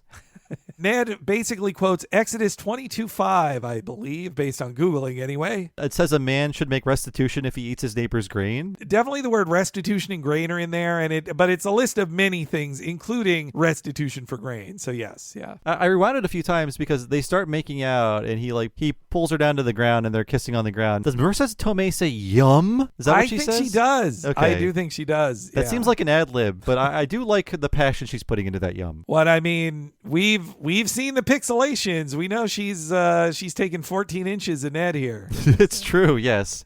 She needs time to recover. I don't like bringing that up either, but I can't forget about that moment. It's one of the craziest jokes they've ever done. And it's in the episode where his wife dies. Yes. Like literally within 4 minutes of her funeral. It's insane. Okay, but so then we get to hear them the morning after. Wow. That made me completely forget about Bob Balaban. That's what Maud used to say. A girl could get used to that. Well, and you will. Right after the wedding. You want to get married? Mm-hmm. That's right. I'm like Baskin Robbins. You get one free taste, then you gotta buy the scoop. Ned, I love you, but I'm not ready to be tied down. I love you too, and I always will, but unlike the Bible, I guess this ain't gonna have a happy ending. I'm sorry. Oh, darn the luck. That sounds like the Lupus Fun Run. Fight, Lupus! Good character to put that in the mouth of. Oh, yes. Yeah, haha, fight Lupus. That's a good line. And I appreciate any reference to Bob Balaban. Well, A, it's a fun name to say. B, he's a fun-looking guy, and I like him in everything I see him in. He's the greatest, though. Also, he's been married to the same woman since 1977. And obviously, he's not a Hollywood hunk, which is what makes it funny. Yes. Could you believe that it took him until 2021 for him to be on the show, though? Oh, he was on the show. Okay, I didn't know this. I had to be reminded of this. I did actually see this episode. It's the Dad Feelings Limited. The comic book guy is a dad episode. I saw that episode. I forgot he was on it. It's because there's a lengthy Wes Anderson bit in it, or several, and Bob Balaban has been in several Wes Anderson movies, and he's the narrator in that episode. I think actually for Asteroid City, I think he helped with curating short stories that inspired the writing of it, because he's also, I was reminded by Griffin Newman on a Blank Check podcast, he's written multiple books about a crime-solving dog. Oh, yes. I think Blank Check made me aware of that, too. Apparently, he's in Asteroid City, and he plays Larking's executive, whoever that is. Oh, yes. Yeah, that's right. It's a very short scene. I forgot he's also in it. He's in multiple other ones. I mean, Bob Balaban is like born to be in Wes Anderson movies. Like, yeah. You bought that Asteroid City collection of short stories, right? Does he have one of those in that book? I do not recall. I think he's definitely a credited editor on it, but I forget if he wrote something in it. That's gonna be an air. Well, I'm bringing it for the flight. We'll see if it gets read. I got a lot of flight plans for my 20 hours in planes I'll be spending soon. But I bought it in Portland. The important thing is that I patronized a Portland bookstore. But which one was it? Powell's? Was it Powell's? It was Powell's. Yes, okay. I went there the same day you guys did. Powell's rules. We then learn that it feels just a little weak that they're like, but I'm not ready to be tied down now. Okay, that's good. Boom, the end. But yeah, it's. I guess maybe it's realistic in that they both come to terms with this, but I don't know, not super interesting. Mm-hmm. Well, and she should. If you cared more about her as a character, or Ned for that matter, she'd be like, I was ready to throw away my entire career for you, but if you don't want to get married and we're not going to have sex again, then I guess I'm done. But also, like, people in Hollywood get married and then instantly divorced all the time. I feel like she would just rush into the marriage and then be like, okay, cool, and then 2 years later break up with him. Yeah, and I guess the resolution is it's very odd because what Ned gets out of this is that after, I guess, being attached to someone famous, he's now more popular with the ladies, but all the evidence of that is the man-hungry Cookie Kwan driving by. Right. And hitting on him. And she's already, we saw her with Lindsay Naegle in an episode where they're both aggressively hitting on Homer. Yeah, with that already happening in large Marge, I feel like, they would have made their overtures towards Ned many times over at this point. I mean, I had completely forgot that this episode all began with Ned is lonely. And so the answer is now Ned is getting dates again, thanks to his rep of dating a movie star. But he doesn't want to date women, like he wants a new wife who is committed to Christ also. He's not looking for sleeping around. He wants a religious woman to marry and help raise his kids. It also feels like a very dude move of just like, phew, okay, Ned is sexually desirable again. It's a happy ending for Ned. He doesn't want sex. And he's quite good at it. He doesn't doubt his ability in sex. Good on the animators that when he takes his shirt off, when he's shirtless in that one scene, he is the perfect Greek god physique that we are used to of Ned. He's one of the super hunks. Just as much of a super hung as Bob Balaban. And we have, in our final resolution here, we get one more appearance of another guest star. Screen siren Sarah Sloan shocked Tinseltown last night with a midnight marriage to Gosford Park mega hunk Bob Balaban. This was followed 3 hours later by a quickie divorce. I bet we would have lasted twice that long. Poor Ned, gardening away his misery. His answer's not at the bottom of a hedge. Hey, Hollywood. Call me. My number's on the bench. You know, it's the darndest thing. Women love you when you've dated a movie star. I'm very happy for you, Ned. Me too. Uh-oh, here comes Helen Fielding. I believe they said that came in very late. It seems like it did. Mm-hmm. So I was looking this up because I wasn't sure if it was referencing this, but it happened a year later. I mean, there have been lots of quickie marriages and quickie divorces in the celebrity world. When I saw this for the episode, I thought, oh, are they referencing when Britney Spears married a man named Jason Alexander, not George Costanza, and they were married for 55 hours? But no, that happened in 2004. Wow, okay. So this is more like Simpsons predicted it then. I would never say that. No. Actually, as of this recording, Al Jean just took a frame from one of the shorts where there's a joke about Trump 2024, and now he's contributing to the Simpsons predictive phenomenon. We cannot encourage these people, Mr. Jean. I know. I remember that scene. We talked about that directly on the stage with Matt Christman, who couldn't believe what he saw because he'd never seen that short before. But yes, when Homer, in the 2015 short, when Homer enters Trump's hair, he sees the joke is Trump 2016, Trump 2020, Trump 2024. The joke being that, oh, what a joke candidate. He'll keep running and never be the nominee over and over again. But now Al Jean's using it of like, see, we predicted he'd run in 2024, but like the joke doesn't mean the same. I hope he recants shortly after this episode is released. I just hope that, we dump on those plus-anniversaries. It has kept Al Jean from doing more Trump comedy. Yes. Again, we pointed it out. Well, we rather they do advertorial content than political content, although this is an election year and I'm terrified. I am terrified. The most terrifying thing about the 2024 election is that Simpsons might try to make jokes about it. Yes, forget about reproductive rights and immigration and all that stuff. We are most terrified about a bad short being released. But doesn't it feel lame that Marge is just like, I'm very happy for you, Ned? Like, what? Because Cookie Kwan hit on him? Like, this is this big victory? Like, that's bad. It's Marge announcing, I guess Ned got something out of this. Anyway, King of the Hill's on next. Yeah, we're going to have Yakety Sax play us out here, and then, Oh, no, sorry, Malcolm in the Middle's on next. King of the Hill was on before. King of the Hill was before. Yeah. But I mean, I like that they do the run into the camera thing in animation. That's like cute and all. They did a fine bit with the animation on it, but that Homer is the bald guy who is the actor's Jackie Wright, who is like, by the time we watched Benny Hill on Comedy Central in the 90s, he was long dead, that actor. Oh, yeah, I think so. Well, he died in 89, so I don't want to say long dead. The actor being Northern Irishman Jackie Wright. If you dug him up and you saw the state of his body, you would say long dead. He was 84 years old when he died in 1989. Wow, he was comedy kept him alive. Not a healthy-looking guy, Benny Hill. But I also think Helen Fielding running through again. I wonder what their original ending was. I wish I knew that. But yeah, I wish this had an okay idea. And Notting Hill is a fine thing to rip off. It's not too old in 2000 to rip off a 1999 movie. And Marissa Tomei brings way more to the character than they write in Sarah Sloane. But it's an okay episode. Yeah, one of many middling and kind of forgettable Ned dating episodes. And we've seen some real lows in season 14, like with Barding Over and Pray Anything and Strong Arms of the Maw. And you know, things have surprised us, like I'm spelling as fast as I can. This is about like a C minus. So I wasn't like groaning out loud, but I'm not a fan of this kind of a Ned story. And, you know, they admit on the commentary that part of the reason for killing Maude is to give Ned more stories, because it's just boring to have a loving couple. You need to split them up. You need to have Ned, you know, meet other people, and it's not going to happen with his family unit intact. But I don't know. I don't really like these that much. They wanted fun sitcom dating stories by killing off Maude, but it's like, one, they're hampered with him constantly talking about how he's a widow, which is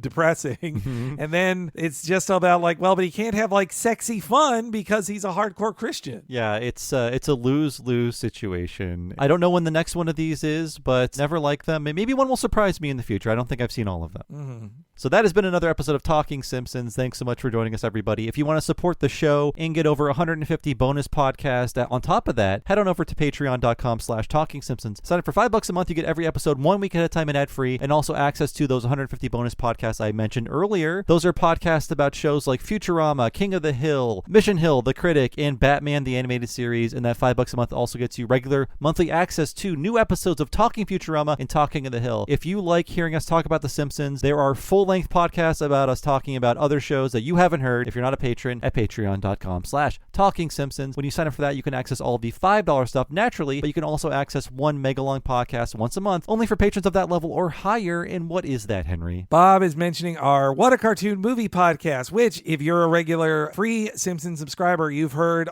you would get a podcast that big each month. If you were a $10 subscriber hearing us talk about animated feature films once a month, this month we're talking about the Disney classic Bambi. Can't wait to do that. Last month we talked about the 2000 underrated Disney film, The Emperor's New Groove. Month before that, The Muppet Christmas Carol. We've been doing this for 5 years, so there are over 60 What a Cartoon Movie podcasts. We've covered so many classic Disneys. We've covered many of the Pixar films. We've covered a lot of anime classics, many of them by Hayao Miyazaki, and so many others. Batman movies, Scooby-Doo movies, everything. The Transformers movie. Come on. Shrek. We've covered so much. I could list them all, but you should just see it for yourself at patreon.com/Talking Simpsons. And as for me, I've been one of your hosts, Bob Mackey. You can find me on Twitter as Bob Servo, and I have another podcast, by the way. It's called Retronauts. That is a classic podcast all about old video games. You can find Retronauts wherever you find podcasts, or go to patreon.com/Retronauts and sign up there for 2 full-length bonus episodes every month. And Henry, how about you? Please follow me on social media at HENERUYG. Even that Letterboxd, that's HENERUYG on Letterboxd, as Bob mentioned. And if you're following us on social media, you definitely need to follow at Talk Simpsons Pod, Instagram, Twitter, Blue Sky, at Talk Simpsons Pod. We'll keep you in the loop whenever new podcasts come out, whenever we have cool stuff on the Patreon, whenever we have live shows going on, at Talk Simpsons Pod. And of course, if you need an easy to follow list of our previously released free episodes of Talking Simpsons and the What a Cartoon podcast, head on over to TalkingSimpsons.com. Thanks so much for listening, everybody. We'll see you again next time for the latest episode of our community podcast, Talk to the Audience, and we'll see you then.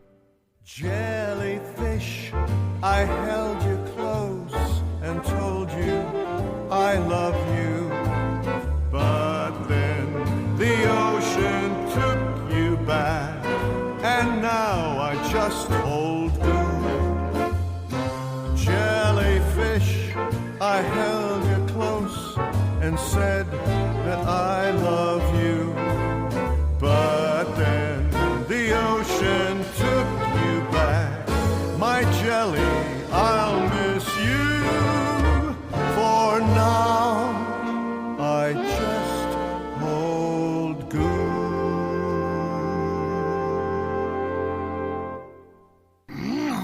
horses. I was up all night fishing out the drawstring from your father's swimsuit. It came out again. Ever tried reading while jogging, cooking, or even juggling flaming torches? Yeah, it doesn't end well. But with audiobooks.com, you can conquer books without the circus act. Dive into over 450,000 titles, including more than 10,000 free ones. Get hooked on a bestseller, find your next obsession, or finally read that classic you've been avoiding since high school.